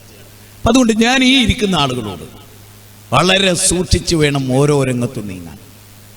ഞാൻ ഇത് പറയുന്നത് എന്തിനാണെന്നറിയോ? പരിശുദ്ധ റമദാനെ സ്വീകരിക്കുമ്പോൾ നോമ്പ് നോറ്റത് കൊണ്ടോ സക്കാത്ത് കൊടുത്തത് കൊണ്ടോ നിസ്കരിച്ചത് കൊണ്ടോ ഒരാൾ സ്വർഗത്ത് പോകില്ല. പ്രമാണങ്ങളെ സ്വീകരിക്കുന്നതിൽ അയാൾക്കുള്ള സമീപനം എത്ര കണ്ട് ക്ലിയറാണ് എന്നുള്ളതാണ്. ബർബഹാരിയുടെ ശറഹുസുന്ന പോലെയുള്ള ഗ്രന്ഥങ്ങളെ വായിക്കുമ്പോൾ നമുക്കറിയാം, ഈ ഖൗമു നൂഹിനിൽ മുർസലീൻ എന്നുള്ള ഖുർആന്റെ വചനം, നൂഹ് നബിയുടെ ജനത മുർസലുകളെ നിഷേധിച്ചു എന്ന ആയത്തിന്റെ വ്യാഖ്യാനത്തിൽ കാണാം, നൂഹ് നബിയുടെ കാലത്ത് വേറെ നബിമാരൊന്നുമില്ല, എന്നിട്ടും നൂഹ് നബീനെ നിഷേധിച്ച ജനതയെക്കുറിച്ച് പറയുന്നത് സകല മുർസലുകളെയും നിഷേധിച്ചതിന് തുല്യമാണ് ഒരു നബീനെ നിഷേധിക്കൽ. സ്വഹീഹായ ഒരു ഹദീസ് നിഷേധിച്ചാൽ അള്ളാഹുവിന്റെ റസൂലിനെ നിഷേധിച്ചതിന് തുല്യമാണെന്നാണ് ഉലമാക്കൾ, അഹ്ലുസ് സുന്നത്തി വൽ ജമാഅത്തിന്റെ ഉലമാക്കൾ പറയുന്നത്. ഒരു സ്വഹീഹായ ഹദീസ് ഒരാൾ നിഷേധിച്ച് 60 നിഷേധിക്കേണ്ട, ഒറ്റ ഹദീസ് ഓൻ പ്രവാചകനെ തന്നെ നിഷേധിച്ചതിന് തുല്യമാണ്. അത്രയും വലിയ കുഫ്റാണ്. ചെറിയ കാര്യമല്ല. അതുകൊണ്ട് തമാശയായിട്ട് ഈ രംഗത്തെ സൂറത്ത് നൂറ് റമദാനിലേക്ക് നമ്മൾ ചെല്ലുകയാണ്. ഖുർആനൊക്കെ നമ്മൾ വായിക്കും. പക്ഷേ സൂറത്ത് നൂറിലെ 47 മുതൽ 54 വരെയുള്ള വചനം വിസ്തത്തിന്റെ ആളുകൾ അമാനുമലയുടെ പരിഭാഷ വെച്ച് പഠിക്കൽ നിർബന്ധം. ഞാനൊരു വിസ്തത്തിന്റെ പ്രവർത്തകനാന്ന് പറയും, ഈ ഭാഗം വായിക്കാത്ത ഒരാളുണ്ടാകാൻ പാടില്ല. എന്താ ആ ഭാഗത്ത് പറയുന്നുണ്ട്, അള്ളാഹിനെയും റസൂലിനെ അനുസരിക്കുന്നു എന്നും അള്ളാഹുവിനെയും റസൂലിനെയും പിൻപറ്റാമെന്നും പറഞ്ഞ ചില ആളുകൾ സുമ്മ യതവല്ല ഫരീഖും മിൻഹും മിൻ ബഅദി ദാലിക വമാ ഉലൈക ബിൽ മുഅ്മിനീൻ. ആ ആളുകളെ പറ്റി അള്ളാഹ് പറയണം, പിന്നീട് കുറെ കാലം മുന്നോട്ട് പോയപ്പോൾ അവർ അതിൽ നിന്ന് തിരിഞ്ഞു കളഞ്ഞു. ഖുർആനും സുന്നത്തും മനസ്സിലാക്കുന്നിടത്ത് അവരുടെ ഇഷ്ടങ്ങൾക്ക് അവർ പ്രാധാന്യം കൊടുത്തു. അള്ളാഹ് പറയാണ്, എന്നാൽ ഇന്നമാ കാന മുഅ്മിനീകളെ സംബന്ധിച്ചിടത്തോളം, അവരെ സംബന്ധിച്ചിടത്തോളം അവരുടെ പ്രത്യേകത എന്താണ്? അള്ളാഹും റസൂലും ഒരു കാര്യം പറഞ്ഞാൽ ഞങ്ങൾ കേട്ടിരിക്കുന്നു, ഞങ്ങൾ അനുസരിച്ചിരിക്കുന്നു എന്നായിരിക്കും അവരുടെ സ്വഭാവം. അല്ലാഹു സുബ്ഹാനഹു വ തആല ഈ കാര്യം വളരെ ഗൗരവമായിട്ടാണ് അവിടെ സംസാരിക്കുന്നത്. ഒരുപാട് വ്യാഖ്യാനങ്ങൾ വന്നിട്ടുള്ളൊരു ഏരിയ കൂടിയാണ് ആ മേഖല. കാരണം ഒരു കാലഘട്ടത്തിൽ ബുഖാരിയിലുണ്ട് എന്ന് പറഞ്ഞാൽ അത് സ്വീകരിച്ചിരുന്നൊരു ജനത, ആ ജനതക്കൊക്കെ ഉണ്ടായ മാറ്റം നമ്മൾ ശരിക്കും ഖുർആൻ പഠിക്കുകയാണെങ്കിൽ, ഞാൻ ഇവിടെ വെക്കുന്ന ഒരു പ്രധാന പോയിന്റ് ഇതാണ്, നിരന്തരമായി ഖുർആൻ വായിക്കുന്നത്. ഞാൻ പറഞ്ഞല്ലോ, ആദ്യം പറഞ്ഞ് നിങ്ങൾ ഓർക്കുന്നുണ്ടാവും, എല്ലാ വേദഗ്രന്ഥങ്ങളും ഇറങ്ങുന്നത് റമദാനിലാണ്. ഒടുവിലത്തെ ഗ്രന്ഥം ഇറങ്ങിയതും പരിശുദ്ധ റമദാനിലാണ്. ഷഹ്റു റമദാനല്ലദീ ഉൻസില ഫീഹിൽ ഖുർആൻ ഹുദൽ ലിന്നാസി വബയ്യിനാത്തിൻ മിനൽ ഹുദാ വൽ ഫുർഖാൻ. പരിശുദ്ധ റമദാനിലാണ് ഖുർആൻ ഇറങ്ങിയത്, മാനവരാശിക്കുള്ള മാർഗദർശനമായിട്ട്, സത്യാസത്യ വിവേചന ഗ്രന്ഥമായിട്ട്. 2-ാം അധ്യായം 185-ാമത്തെ വചനം. ലോകർക്കാകമാനമുള്ള ദൈവീക ഗ്രന്ഥം അവതരിപ്പിച്ച ഘട്ടം. ഇപ്പൊ ഖുർആൻ ഇറങ്ങിയത് ലോകർക്ക് മാർഗദർശനമായിട്ടാണ്. ഈ ബോധം എപ്പോഴും മുസ്ലിങ്ങൾക്ക് ഉണ്ടാകണം. നമ്മുടെ ദേവത്തൊക്കെ ഒന്നുകിൽ മുസ്ലിമീങ്ങളോട്, അല്ലെ നമ്മുടെ സംഘടനയിൽപ്പെട്ടവരോട്, അല്ലെ നമ്മുടെ സംഘടനകൾ തമ്മിലുള്ള ഖണ്ഡനങ്ങൾ, മണ്ഡനങ്ങൾ, ഇവിടെ കോടിക്കണക്കായ മനുഷ്യർ അവരെ കുറിച്ച് ഗൗരവമായ ചിന്ത ഇല്ലാന്നൊന്നല്ല കേട്ടോ ഞാൻ പറയുന്നത്. ഒറ്റപ്പെട്ട ചിന്തകളില്ല എന്നോ ചില കാലത്ത് ചില സംഘടിതമായ മുന്നേറ്റങ്ങളില്ല എന്നൊന്നല്ല. ഒരു മുഅ്മിനിന്റെ മനസ്സിൽ സദാ, പ്രത്യേകിച്ച് ഇന്ത്യയിൽ ജീവിക്കുന്ന, കേരളത്തിൽ ജീവിക്കുന്ന ഒരാൾക്ക് ഏറ്റവും വലിയ ദഅവത്ത് എന്ന് പറയുന്നത് ഈ നാട്ടിലല്ലേ. സൗദി അറേബ്യയിലുള്ള മുസ്ലിങ്ങളുടെ ദഅവത്തല്ല, വല തർബിയത്തും തസ്കിയത്തുമാണ്. എന്നാൽ ഇവിടെ ദഅവത്താണ്. ഉലിയ അഹ്ലൽ കിതാബി. ഈ ഒരു പോയിന്റിലാണ് നമ്മുടെ മനസ്സ്. ഇപ്പൊ പരപ്പനങ്ങാടി ആവട്ടെ, താനൂരാകട്ടെ, പരിസര പ്രദേശങ്ങളാകട്ടെ, ത്വാഹാ ബീച്ച്, അവർക്ക് എല്ലാ സ്ഥലത്തും അമുസ്ലിങ്ങളുടെ നാടാണ്. അപ്പൊ അവരോട് ആദർശം എത്തിച്ചില്ലേ പടച്ചോന്റെ മുമ്പിൽ കുറ്റക്കാരാവൂല്ലോ. അവർ റമദാന്, നിങ്ങൾ നോക്കൂ, ഖുർആനിലെ 14-ാം അധ്യായം 1-ാമത്തെ വചനം, അലിഫ് ലാം റാ കിതാബുൻ അൻസൽനാഹു ഇലൈക ലിതുഖ്രിജന്നാസ മിനൽ-ളുലുമാതി ഇലൻ-നൂർ. ഇരുട്ടിൽ നിന്ന് വെളിച്ചത്തിലേക്ക് നയിക്കുന്ന ഗ്രന്ഥം. ഈ ഗ്രന്ഥത്തെ ഇവിടെ ഇരിക്കുന്ന ഓരോ സ്ത്രീ പുരുഷന്മാരും QHLS വരും, അതൊക്കെ ശരിയാണ്. ഡെയിലി ഖുർആൻ വായിക്കുക എന്നുള്ളത് വളരെ പ്രാധാന്യമറിക്കുന്ന ഒരു കാര്യമാണ്. എല്ലാ ദിവസവും സുബഹി കഴിഞ്ഞിട്ട് എവിടെയാണെങ്കിലും, ഇപ്പം നമ്മുടെ മൊബൈലൊക്കെ ഏത് യാത്രയിലാണെങ്കിലും ഇന്ന് ഖുർആനുണ്ട്, അധ്യായമുണ്ട്, അമാനുകളുടെ പരിഭാഷയുണ്ട്, ഇംഗ്ലീഷ് ട്രാൻസ്ലേഷൻ ഉണ്ട്, ഇതിൽ മക്തബത്ത് ഷാമിലുണ്ട്. വായിക്കാൻ അറിയുന്നവർക്ക് അനേക ഗ്രന്ഥങ്ങളുണ്ട്. പടച്ചോൻ്റെ അടുത്ത് എന്താ പറയുക, എത്ര വലിയ അനുഗ്രഹങ്ങൾ ലഭിച്ച് ഈ മൊബൈൽ. നമ്മളൊക്കെ പണ്ട് ഒരു ലൈബ്രറിയിലെ മുഴുവൻ പുസ്തകങ്ങളും നമുക്കാർക്കെങ്കിലും വായിക്കാനോ എടുത്തുകൊണ്ടാനോ നടക്കുമോ? ഈ കുഞ്ഞി മൊബൈലാണ്. ഈ കാണുന്ന ബിൽഡിങ് നിറയെ പുസ്തകം വെച്ചാലും അതിൻ്റെ 100 ഇരട്ടി പുസ്തകങ്ങൾ ഈ മൊബൈലിൽ നമുക്കിങ്ങനെ ഡൗൺലോഡ് ചെയ്ത് കിട്ടും. അങ്ങനത്തെ ഒരു കാലത്ത്, പഴയ കാലം പുസ്തകം പേറി നടന്ന് പഠിച്ച ആളുകളിൽ നിന്ന് ഒരു മൊബൈൽ കയ്യിലുണ്ടെങ്കിൽ എല്ലാം പഠിക്കാൻ പറ്റുന്ന ഒരു കാലത്ത് പടച്ചോനോട് നേമത്ത് വർദ്ധിച്ചതാണ്. നേമത്ത് ഒരിക്കലും കുറഞ്ഞതല്ല. ഇന്ന് നമുക്കുള്ള നേമത്ത് അല്ല 10 കൊല്ലം കഴിഞ്ഞാലുള്ള കുട്ടിക്കുള്ളത്. അതുകൊണ്ട് ഏറ്റവും കൂടുതൽ സുമ്മലതുസ്അലുന്ന യൗമൈദിൻ അനിൻ നഈം എന്ന ആയത്ത് നമ്മളോടായിരിക്കും. റസൂലിന്റെ കാലത്തൊന്നും ഈ സംവിധാനങ്ങളൊന്നുമില്ല. സ്വഹാബത്തിന്റെ കാലത്ത് നബിയിൽ നിന്ന് തന്നെ അവർക്ക് ദീന് പഠിക്കണം. പക്ഷെ നമ്മളെ സംബന്ധിച്ചിടത്തോളം അതല്ല. ഡെയിലി 3 ആയത്ത് പഠിക്കുക എന്നുള്ളത് നിർബന്ധമായിട്ട് ഈ റമദാനിനെ സ്വീകരിക്കുമ്പോൾ ശരിക്കും റമദാൻ അള്ളാഹു നമുക്ക് നൽകിയത് അമൻ ഷഹിദ മിൻകും അശ്ശഹർ ഫലിയസംഹു എന്നുള്ളതാണ്. അതായത് റമദാനിൽ ആരാണോ ആ ഖുർആൻ അവതരിച്ച മാസത്തിന് ആരാണോ സാക്ഷി അവൻ നോമ്പ് നോറ്റുകൊള്ളട്ടെ എന്നാണ് ഖുർആൻ പറയുന്നത്. അപ്പൊ നന്ദിയാണ്, ഖുർആൻ അവതരിച്ചതിന്റെ നന്ദിയാണ്. മൗലികം ഖുർആനാണ്. ആ ഖുർആനാണ് നമ്മുടെ ജീവിതത്തിന്റെ എല്ലാ രംഗത്തും. ഇപ്പൊ നമ്മളൊക്കെ ഒരു വീട്ടിൽ നിന്ന് വന്നവരാണ്. ഞാൻ മനസ്സുകൊണ്ട് എൻ്റെ വീട്ടിലോട്ട് പോവുക. ഇപ്പം എൻ്റെ വീട്ടിലോട്ട് പോയി കൊലായി കിടന്നാൽ ആദ്യം കാണുന്ന ഒരു ലൈബ്രറിയാണ്. ഞാൻ എൻ്റെ വീടിൻ്റെ കാര്യമാണ് പറയുന്നത്. അത് നിറയെ പുസ്തകങ്ങളാണ്. ആ വീട്ടിലെ ഏത് റൂമിൽ കയറിയാലും എല്ലാ ചുമരിലും ലൈബ്രറി ഉണ്ട്. എന്തിനാണ്? മക്കൾക്ക് വേണ്ടി ചെയ്തു കൊടുത്താൽ. എന്താ വിഷയം? വദ്കുർന മാ യുത്ലാ ഫീ ബുയൂതികുന്ന മിൻ ആയാത്തില്ലാഹി വൽ ഹിക്മ. അല്ലാഹ് പറഞ്ഞാണ് ഒരു മുസ്ലിമിന്റെ വീട്. അല്ലാഹ് പറയാണ് 33-ാം അധ്യായം സൂറത്ത് അഹ്സാബ് 34-ാമത്തെ വചനമാണ്. ഈ ആയത്ത് തന്നെ മൗലികമായിട്ട് വായിച്ച എത്ര ആൾ നമുക്കിടയിൽ ഉണ്ടാവും? നിങ്ങളുടെ ഭവനത്തിൽ വെച്ച് പാരായണം ചെയ്യപ്പെടുന്ന ഖുർആനും സുന്നത്തും ഓർക്കുക. നിങ്ങളുടെ വീട്ടിൽ വെച്ച് പാരായണം ചെയ്യുന്ന ഖുർആനും സുന്നത്തും ഓർക്കുക. അപ്പൊ നമ്മുടെ വീട്ടിൽ വായിക്കപ്പെടേണ്ടതും ഓർക്കപ്പെടേണ്ടതും മേലെ റൂമിലിരുന്ന് മകളെ ഓർക്കേണ്ടത് ഈ ഖുർആനാണ്. പക്ഷേ വാട്സപ്പിലും ഫേസ്ബുക്കിലും അതല്ലെങ്കിൽ വേറെ ആധുനിക സംവിധാനത്തിലും ഒന്നെങ്കിൽ നമ്മുടെ മക്കൾ വൃത്തികെട്ട കാഴ്ചകളിലായിരിക്കും, അല്ലെങ്കിൽ നമ്മുടെ മക്കൾ വൃത്തികെട്ട പാട്ടുകളിലായിരിക്കും, അല്ലെങ്കിൽ കാമുകനോ കാമുകിയോ. ഇതൊക്കെയാണല്ലോ നമ്മുടെ ലോകം. ഒരുപാട് നമ്മുടെ ഒരു ലോകം തന്നെ വേറൊരു ലോകമാണ്. മേലെയുള്ള മകളുമായി അമേരിക്ക കഴിയുന്ന പോലെയാണ് താഴെയുള്ള അമ്മ. ഒരു ബന്ധവുമില്ല. താഴെയുള്ള അമ്മക്ക് മുകളിലോട്ടും കയറാൻ കഴിയില്ല, മുകളിലുള്ള മകൾ താഴോട്ട് ഇറങ്ങില്ല. ഭക്ഷണമൊക്കെ വെച്ച് വിളമ്പി 3 മണിക്കൂറൊക്കെ കഴിഞ്ഞിട്ടാണ് കുട്ടികൾ വന്ന് തിന്നുന്നത്. ഉമ്മ എല്ലാം കഴിഞ്ഞ് പോവും, ഭക്ഷണം അവിടെ വെക്കും, മകളെടുത്ത് എപ്പോഴെങ്കിലും തിന്നും പോവും. ഇങ്ങനെയൊക്കെയാണ് നമ്മുടെ വീടൊന്ന്. ശരിക്കും മുസ്ലിങ്ങളുടെ വീട് എന്നൊക്കെ പറയാൻ പറ്റുമെന്ന് സംശയിക്കേണ്ടതുണ്ട് പല കാര്യത്തിലും. കാരണം സിനിമാ തിയേറ്ററിനേക്കാൾ മോശമല്ലേ ഓരോ വീടും. പണ്ട് ഒരു സിനിമാ തിയേറ്ററിൽ പോയൊരു സിനിമ കണ്ടാൽ വീട്ടിൽ ആ പ്രശ്നമൊന്നുമില്ല. നേരെ മറിച്ച് ഇന്ന് വീട്ടിലെല്ലാവരുടെ കയ്യിലും മൊബൈലിൽ എന്താ കിട്ടാത്ത പോൺ സൈറ്റ് ഉണ്ട്, എല്ലാ സിനിമകളും ഉണ്ട്. നമ്മുടെ വീട് വേശ്യാലയമാകുന്നുണ്ട്, കള്ളുഷാപ്പാകുന്നുണ്ട്. നമ്മുടെ വീട് ഹറാമിൻ്റെ കേന്ദ്രം, ഇബ്ലീസിന് ഏറ്റവും ഇഷ്ടമുള്ള വീടായിട്ടാണ് മുസൽമാൻ്റെ വീട് മാറുന്നതെങ്കിൽ മറ്റുള്ളവരും നമ്മളും തമ്മിൽ എന്താ വ്യത്യാസം? ഞാൻ ചോദിക്കുന്നത്, അല്ലാഹ് ഖുർആനിൽ സൂറത്ത് അഹ്സാബിൽ 34-ാമത്തെ വചനത്തിൽ ഈ വദ്കുർന മാ യുത്ലാ ഫീ ബുയൂതികുന്ന മിൻ ആയാത്തില്ലാഹി വൽ ഹിക്മ, ഉമ്മാൻ്റെ ഓർമ്മകളിൽ ഖുർആനും സുന്നത്തും ഉണ്ടാകണം. നമ്മളെ നയിക്കുന്നത് ഖുർആനും സുന്നത്തും ആകണം. നമ്മുടെ കിച്ചണിൽ ഒരു തക്കാളി അരിയുമ്പോഴും ഒരു വെണ്ട കട്ട് ചെയ്യുമ്പോഴും നമ്മുടെ മനസ്സിലുണ്ടാകേണ്ടത് അള്ളാഹുവിൻ്റെ വചനമായിരിക്കണം, ദിക്റുകളായിരിക്കണം. അങ്ങനത്തെ ഒരു അവസ്ഥയൊന്നും നമ്മുടെ വീടുകളിലില്ല. ബാങ്ക് കൊടുക്കുമ്പോൾ നിസ്കരിച്ചോ എന്നൊക്കെ ചോദിക്കുന്നുണ്ടെങ്കിലും അതൊക്കെ അറിഞ്ഞുകൊണ്ടുള്ളൊരു ചോദ്യമാണ്.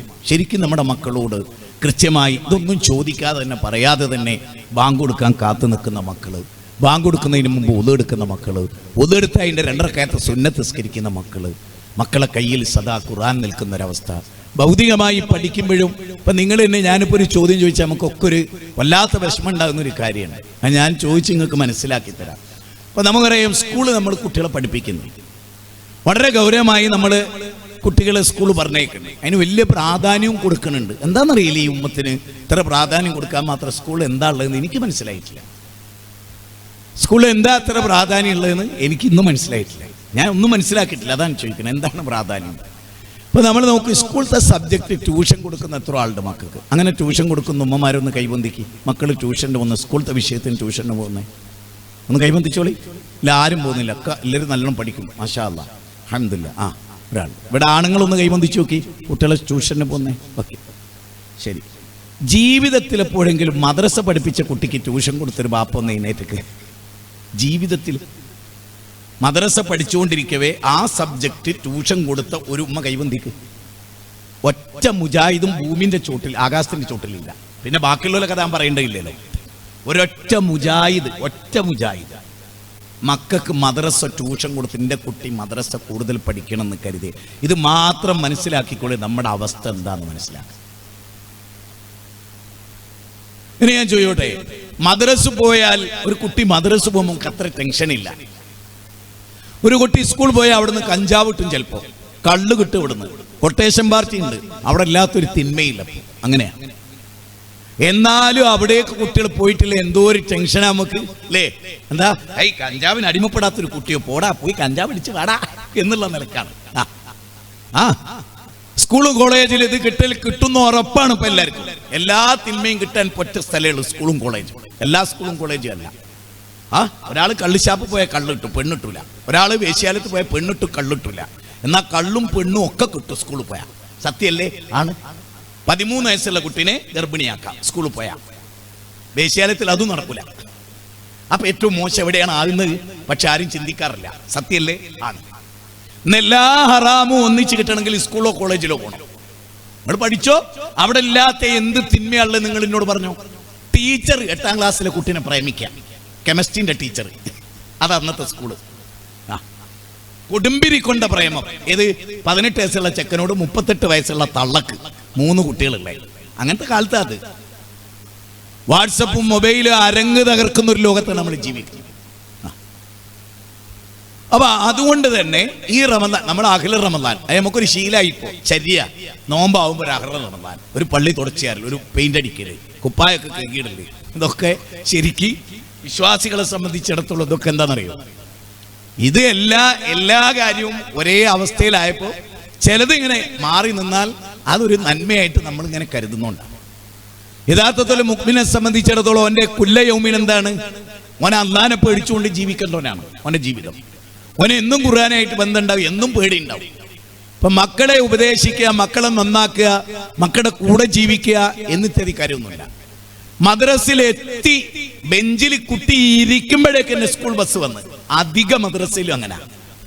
എത്ര മിനിറ്റാ കുട്ടി സ്കൂൾ മദ്രസയിൽ ഇരിക്കുന്നത് നിങ്ങൾ ചിന്തിച്ചു നോക്ക്. സത്യല്ലേ? നിങ്ങൾ ആലോചിക്കുക. എന്തുകൊണ്ടാണ് നമുക്ക് യാ അയ്യുഹല്ലദീന ആമനൂ ദുഖുലൂ ഫിസ്സിൽമി കാഫ, ഇസ്ലാമിലേക്ക് പൂർണ്ണമായിട്ട് വരാൻ പറഞ്ഞു. പിശാചിന്റെ കാൽപാദങ്ങളെ പിന്തുടരുതെന്ന് പറഞ്ഞു. പക്ഷേ സൂറത്ത് ബഖറയിൽ 208-ാമത്തെ വചനമാണ്. ഇസ്ലാമിനെ പൂർണ്ണമായി ഉൾക്കൊള്ളാൻ പറ്റാത്തൊരു മനസ്സ് നമുക്കൊക്കെ ഉണ്ട്. അത് മാറാനുള്ള ഏറ്റവും നല്ല ഔഷധം ഖുർആന്റെ പഠനമാണ്.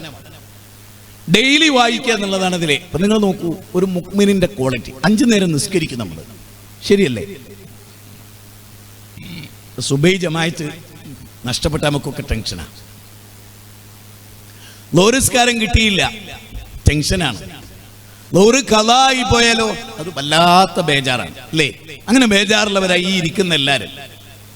ലോറി ഖളായാൽ ബേജാറാണ്. ഇന്ന് ഒരു ദിവസം ഖുർആൻ ഓതിയിട്ടില്ല എന്നത് ലോറി നഷ്ടപ്പെട്ട പോലെയുള്ള ഒരു ദുഃഖത്തിന് കാരണമാകുന്നുണ്ടോ? എന്റെ ചോദ്യമാണ്. നിങ്ങളെ മനസ്സാക്ഷിയോട് ചോദിച്ചാൽ മതി. അല്ലാഹ് ഖുർആനിലെ 35-ാം അധ്യായം 29-ാമത്തെ വചനത്തിൽ പറഞ്ഞ എന്താ? അല്ലദീന യത്ലൂന കിതാബല്ലാഹ് വഅഖാമുസ്സലാ വഅൻഫിഖൂ മിമ്മാ റസഖ്നാഹും സിർറൻ വഅലാനിയ. സൂറത്ത് ഫാത്തിറിൽ എന്നും ഖുർആൻ ഓതുകയും 5 നേരം നമസ്കരിക്കുകയും രഹസ്യമായും പരസ്യമായും സമ്പത്ത് ചെലവഴിക്കുകയും ചെയ്യുന്ന ആളുകൾ തിജാറത്തൻ ലൻ തബൂർ, ഒരിക്കലും നഷ്ടം വരാത്തൊരു കച്ചവടത്തിലാണ്. ഇപ്പൊ നമ്മളൊക്കെ ഇപ്പോഴും റമദാൻ വരട്ടെ എന്ന് വിചാരിച്ചല്ലേ കാത്തിക്കുന്നത്. ശരിക്കും ഈ മാസം, ഇപ്പൊ നമ്മൾ നിൽക്കുന്ന മാസം, നോമ്പ് കൊണ്ട് പ്രവാചകന് ധന്യമായിരുന്ന മാസമാണ്. ഖുർആൻ പാരായണം, റസൂലുള്ളാഹിന്റെ ഖുർആൻ പാരായണത്തെ പറ്റി പറയുന്നത് ഈ മാസം എല്ലാവരും ഖുർആൻ ഓതിക്കൊണ്ടാണ് സ്വഹാബത്ത് റമദാനിലേക്ക് കടക്കുക. അല്ലാണ്ട് റമദാൻ 1-ന് പള്ളിയിലെ ഖുർആൻ എടുത്ത് നോക്കല്ല. ഈ റമദാൻ അവസാനിച്ച് അടുത്ത റമദാൻ വരുന്നവരെ ഖുർആനിൽ പൊടിയൊക്കെ പിടിച്ചു കിടക്കും. അങ്ങനല്ല, നിരന്തരമായി ഖുർആനുമായി ബന്ധമില്ലാത്ത ഒറ്റ ദിവസമില്ല. രാത്രി വന്ന് കുളിച്ച് ഡ്രസ്സൊക്കെ മാറ്റി സൂറത്ത് മുൽക്കൊക്കെ നമ്മൾ ഓതണം, ആയത്തുൽ കുർസി ഓതണം, ആമനർ റസൂൽ ഓതണം, മുഅബ്ബിദത്താനി ഓതണം. എന്നിട്ട് കയ്യിൽ ഊതി തടവി വലതു ഭാഗത്തെ ചരിഞ്ഞു കിടക്കണം. അങ്ങനെ ദിക്ർ കൊണ്ടും ദുആ കൊണ്ടും ധന്യമേ അല്ല നമ്മുടെ ജീവിതം എന്നുള്ളതാണ്. മൊബൈൽ കണ്ടുകൊണ്ടാണ് നമ്മൾ ഉറങ്ങുന്നത്. മൊബൈൽ കണ്ടങ്ങനെ കൂട്ടുവായിട്ട് ആണ് മൊബൈൽ നമ്മുടെ കയ്യുമ്മക്കൂടെ ചരിഞ്ഞ് തൽക്കാൻ്റെ അടിയിലവിടെ വീണ് കിടന്ന് നമ്മൾ അങ്ങനെ ഉറങ്ങിപ്പോവുകയാണ്. ഒരുപാട് ആളുകൾ അങ്ങനെ ഉറങ്ങിപ്പോവുകയാണ്. ശരിക്കും ഇബ്ലീസിന് എത്രത്തോളം ഇഷ്ടമുള്ളൊരു ഉറക്കാണ് ഉറങ്ങുന്നത്. കാരണം അല്ലാഹ് പറയാണ്, ഇന്ന സമഅ വൽ ബസറ വൽ ഫുആദ കുല്ലു ഉലൈക കാന അൻഹു മസ്ഊല. നമ്മുടെ കേൾവിയും കാഴ്ചയും ചിന്താശേഷിയും ഒക്കെ വിചാരണക്ക് വിധേയമാക്കപ്പെടും. 15-ാം അധ്യായം 36-ാമത്തെ വചനമാണ്. അതുകൊണ്ട് രാത്രിയൊക്കെ നമ്മൾ ഉളൂ ചെയ്ത് ബോധപൂർവ്വം ഉറങ്ങണം. ബിസ്മിക റബ്ബി വളഅതു ജംബി. നബി സല്ലല്ലാഹു അലൈഹി വസല്ലമ വിരിപ്പിലേക്ക് വന്നാൽ അല്ലാഹുവേ നിന്റെ നാമത്തിൽ ജീവിക്കുകയും മരിക്കുകയും ചെയ്യുന്നു എന്ന് പറഞ്ഞ് അതേ റസൂൽ വിരിപ്പിന്ന് എഴുന്നേക്കാൻ അല്ലാഹു ഭാഗ്യമിട്ടാൽ അൽഹംദുലില്ലാഹി ഇല്ലദീ അഹിയാന ബഅദ മാ മാതനാ വഇലൈഹി നുശൂർ. എപ്പോഴും അള്ളാഹനെ ഓർക്കുന്ന, അള്ളാഹുവിനെ വാഴ്ത്തുന്ന നബി സല്ലല്ലാഹു അലൈഹി വസല്ലമയുടെ ഒരു ജീവിതത്തെ നമ്മളൊന്ന് ആലോചിച്ച് നോക്കും. ഒരിക്കലേ നബി സല്ലല്ലാഹു അലൈഹി വസല്ലം വീട്ടിലേക്ക് വരികയാണ്. അന്ന് ആയിഷ ബീവി റളിയല്ലാഹു തആല അൻഹയുടെ ഊഴമാണ്. ആയിഷ റളിയല്ലാഹു തആല അൻഹയുടെ അടുത്ത് ചെന്നപ്പോൾ അല്പം റൊമാൻറ്റിക്കൽ ആയിഷ ബീവിക്ക് റസൂലിന്റെ നെഞ്ചിലേക്ക് തലചായ്ച്ച് കിടക്കാനുള്ള ആഗ്രഹം അതവർ പ്രകടിപ്പിക്കുകയും ചെയ്തു നബി സല്ലല്ലാഹു അലൈഹി വസല്ലമയോട്. നബി സല്ലല്ലാഹു അലൈഹി വസല്ലം പറഞ്ഞു, ആയിഷ ഇന്ന് നിന്റെ ഊഴമാണ്, എനിക്കറിയാം. പക്ഷെ ആയിഷ, നീ എനിക്ക് അനുവാദം തരികയാണെങ്കിൽ ഞാൻ നമസ്കരിക്കും, എനിക്ക് നമസ്കരിക്കണം. അള്ളാഹു 2 ഖുർആൻ വചനം ഇറക്കിയിട്ടുണ്ട് ആയിഷ, അതുകൊണ്ട് എനിക്കത് ഓതിക്കൊണ്ട് നമസ്കരിക്കണം. ഇതാണ് പ്രവാചക തിരുമേനി. ആയിഷ ബീവി പറഞ്ഞു, അതിനെന്താ കുഴപ്പമില്ല, നബിയുടെ മനസ്സ് ആയിഷ ബീവിക്ക് അറിയാം. അതുകൊണ്ട് അവർ പരിഭവവും പരാതിയും ഒന്നും പറഞ്ഞില്ല. ഒതെടുക്കാനുള്ള വെള്ളം കൊണ്ടുപോയി കൊടുത്തു. നമ്മൾ ശരിക്കും നമ്മുടെ മനസ്സ് മുഴുവനും ഈ ക്ലാസ്സിലേക്ക് ഇൻവോൾവ് ആകും. ആയിഷ ബീവി വെള്ളം കൊണ്ട് കൊടുക്കുന്നു. നബി സല്ലല്ലാഹു അലൈഹി വസല്ലം ഒതെടുക്കുന്നു. ഒതെടുത്തതിന് ശേഷം നബി കൈകെട്ടി നിസ്കരിക്കുകയാണ്. ഫാത്തിഹ ഓതി. പിന്നെ നബി ഓതുന്നത് ഇന്ന ഫീ ഖൽഖിസ് സമാവാതി വൽ അർളി വഖ്തിലാഫിൽ ലൈലി വൻ നഹാർ ലആയാതിൻ ലിഉലിൽ അൽബാബ് അല്ലദീന യദ്കുറൂനല്ലാഹ ഖിയാമൻ വഖുഊദൻ വഅലാ ജുനൂബിഹിം വയതഫക്കറൂന ഫീ ഖൽഖിസ് സമാവാതി വൽ അർളി റബ്ബനാ മാ ഖലഖ്ത ഹാദാ ബാതില സുബ്ഹാനക ഫഖിനാ അദാബന്നാർ. ഈ ആയത്ത് ആവർത്തിച്ചോതി നേരം പുലരുന്നവരെ, അതായത് സുബൈയുടെ തൊട്ടിപ്പുറം വരെ ഈ വചനങ്ങൾ മാത്രം ഓതി നബി നിസ്കരിച്ചു. നബി സല്ലല്ലാഹു അലൈഹി വസല്ലമയുടെ കണ്ണുനീർ ചാലിട്ടൊഴുകി താടി രോമങ്ങളിലൂടെ ജുപ്പക്കുപ്പായത്തെ നനച്ച് നബി കിബിലക്ക് അഭിമുഖമായി കിടന്നപ്പോൾ നബിയുടെ കൈത്തണ്ടയിലൂടെ കണ്ണുനീരൊഴുകിയിട്ട് മണലും നബിയുടെ ഡ്രസ്സുമൊക്കെ ഒരുമിച്ച് വേർപ്പിൽ മുങ്ങി, കണ്ണുനീരിൽ മുങ്ങി നിന്നു. ബിലാൽ റളിയല്ലാഹു അൻഹു നബി സല്ലല്ലാഹു അലൈഹി വസല്ലം അടുത്ത് വന്നിട്ട് തടവിക്കൊണ്ട് ചോദിച്ചു, എന്തിനാ നിങ്ങൾ കരയുന്നത്? എന്തെങ്കിലും ആരെങ്കിലും പ്രയാസപ്പെടുത്തിയോ? ആരെങ്കിലും ചീത്ത പറഞ്ഞോ? ആരെങ്കിലും കുത്തുവാക്ക് കൊണ്ട് അങ്ങയെ നോവിച്ചോ? അങ്ങക്ക് എന്ത് സംഭവിച്ചു എന്നൊക്കെയാണ് ചോദിക്കുന്നത്. അവന് നബി സല്ലല്ലാഹു അലൈഹി വസല്ലം പറഞ്ഞു, അല്ല ബിലാൽ, അള്ളാഹുവിൻ്റെ 2 വചനങ്ങൾ ആകാശഭൂമികളുടെ സെറ്റപ്പിലും. ശരിക്കും ഞാൻ എപ്പോഴും നിങ്ങളോട് പറയും, നമ്മളിപ്പോൾ ഒരു മട്ടുപ്പാവിൽ ഇങ്ങനെ ഒരു ടെറപ്പിലൊക്കെ കയറി കിടന്നാൽ നക്ഷത്രങ്ങളൊക്കെ ഉള്ള ദിവസം ആകാശത്തേക്ക് നോക്കിയാൽ അരിമണികൾ വാരി വിതറിയ പോലെ നക്ഷത്രങ്ങളെ, മനുഷ്യന്റെ ചിന്തക്ക് ഉൾക്കൊള്ളാനാകാത്ത 10,000 കോടി നക്ഷത്രങ്ങളുള്ള ഒരു കുടുംബം, അങ്ങനെയുള്ള 10,000 കോടി നക്ഷത്ര കുടുംബം. സഹോദരങ്ങളെ, നമ്മുടെ ഈ പ്രോഗ്രാമുമായി ബന്ധപ്പെട്ട ചെറിയൊരു ഫണ്ട് നിങ്ങളോട് ചോദിച്ചപ്പോൾ നിങ്ങളെല്ലാവരും മനസ്സറിഞ്ഞ് ആ വിഷയത്തിൽ കൊടുക്കുക. മാറ്റും ഫിക്കും മിൻ ഖൈരിൻ ഫലിയൻഫുസിക്കും. എന്തൊന്ന് നിങ്ങൾ ഖൈറായിട്ട് കൊടുത്താലും അത് വളരെ ബെറ്ററായിട്ടുള്ള കാര്യമാണ്. അപ്പം അത് ചെയ്യുക, അള്ളാഹുവിൻ്റെ അടുത്തുനിന്ന് കൂലി. അപ്പൊ ആകാശഭൂമികളുടെ സിട്ടിപ്പിലും രാപകലുകളുടെ വ്യതിയാനങ്ങളിലും ലആയാതിൻ ലിഉലിൽ അൽബാബ്, ചിന്തിക്കുന്നവർക്ക് ദൃഷ്ടാന്തമുണ്ട്. നിന്നും ഇരുന്നും കിടന്നും നമ്മളൊക്കെ എത്ര ആലോചിക്കാറുണ്ട് പടച്ചോന്റെ ദൃഷ്ടാന്തത്തെ കുറിച്ച്? നമ്മൾ എത്ര കണ്ട് ആലോചിക്കാറുണ്ട്? ഓരോ മൈന്യൂട്ട് വിഷയങ്ങളിലും ചിന്ത 78 സ്ഥലത്താണ് അല്ലാഹു ഖുർആനിൽ ചിന്തിക്കുന്നില്ലേ എന്ന് ചോദിക്കുന്നത്. 78 സ്ഥലത്ത്. 17 സ്ഥലത്ത് ഉലായിക്കും ഉലുൽ അൽബാബ്, ചിന്തിക്കുന്നവർക്ക് ദൃഷ്ടാന്തമുണ്ട് എന്നല്ല പറയും. ചിന്തിക്കുന്നവർക്ക് ദൃഷ്ടാന്തമുണ്ട്. അപ്പൊ പരിശുദ്ധ റമദാനിലെ വരവേൽപ്പിക്കുമ്പോൾ ആദ്യമായിട്ട് നമ്മുടെ മനസ്സിൽ രൂപപ്പെടേണ്ടത് ഖുർആൻ എത്ര കണ്ട് പഠിക്കാം എന്നുള്ള കാര്യത്തെക്കുറിച്ചാണ്. അപ്പൊ നമ്മൾ ഖുർആനിലെ ടോപ്പിക്കുകളെ കുറിച്ച് തന്നെ നമ്മൾ ആലോചിച്ചു. അമാനമുലയുടെ തഫ്സീറിന്റെ ഒരു പ്രത്യേകത, ഓരോ അധ്യായത്തിലെ ടോപ്പിക്കുകളെ കുറിച്ച് അമാനമുല എഴുതുന്നു. ആ അധ്യായത്തിൽ ഇന്ന വചനങ്ങളുണ്ട്, ആ വചനത്തിന്റെ കണ്ടന്റ് എന്നതാണ്. അപ്പൊ നമുക്കതിലെ മൊത്തത്തിൽ വിഷയം കിട്ടും. പിന്നെ സൈഡിലായിട്ട് വിഷയങ്ങൾ ഇങ്ങനെ എഴുതി വെച്ചു. എത്ര ആളുകൾ അത് വായിക്കാറുണ്ട്? കാണാറില്ല. അർത്ഥം നോക്കും, വ്യാഖ്യാനക്കുറിപ്പ് നോക്കും. അതല്ല, ഒരു അധ്യായത്തിന്റെ കണ്ടന്റിനെ കുറിച്ചുള്ള വിശദീകരണങ്ങൾ അതിന്റെ സബായിട്ട് ഇങ്ങനെ കൊടുത്തു. ഈ അധ്യായത്തിൽ ഇന്നെന്ന വിഷയങ്ങളാണുള്ളത് എന്ന് ആ അധ്യായത്തിന്റെ ഉള്ളടക്കത്തെ കുറിച്ചൊരു ശരാശരി വിവരം ഉണ്ടാകും. എത്ര ആളുകൾ അത് വായിച്ചിട്ടുണ്ടെന്നൊന്ന് പരിശോധിച്ച് നോക്കിയേ നിങ്ങൾ. ഇപ്പൊ നബി സല്ലല്ലാഹു അലൈഹി വസല്ലം പറയാണ്, ഒരു മനുഷ്യന്റെ ജീവിതത്തിലെ ഏറ്റവും വലിയ സമ്പാദ്യം, ആ സമ്പാദ്യം എന്താണ്? അത് ഖുർആനിന്റെ ആയത്ത് എത്ര കണ്ട് അറിയാമെന്നുള്ളതാണ്. അല്ലാഹു പറയുന്നത്, ഒരാൾക്ക് വലിയൊരു കൊട്ടാരമുണ്ട്, ആ വീടിന്റെ മുറ്റത്ത് ഒരുപാട് കാറുകളുണ്ട്, എല്ലാ ദുനിയാവിലെ സംവിധാനങ്ങളുണ്ട്, ഏക്കർ കണക്കിന് എസ്റ്റേറ്റുകളുണ്ട്, അയാൾക്ക് ഒരുപാട് കാപ്പിത്തോട്ടമുണ്ട്. ഇതൊക്കെ ഉണ്ടെങ്കിലും ഫബിദാലിക ഫൽയഫ്റഹു ഹുവ ഖൈറും മിമ്മാ യജ്മഊൻ.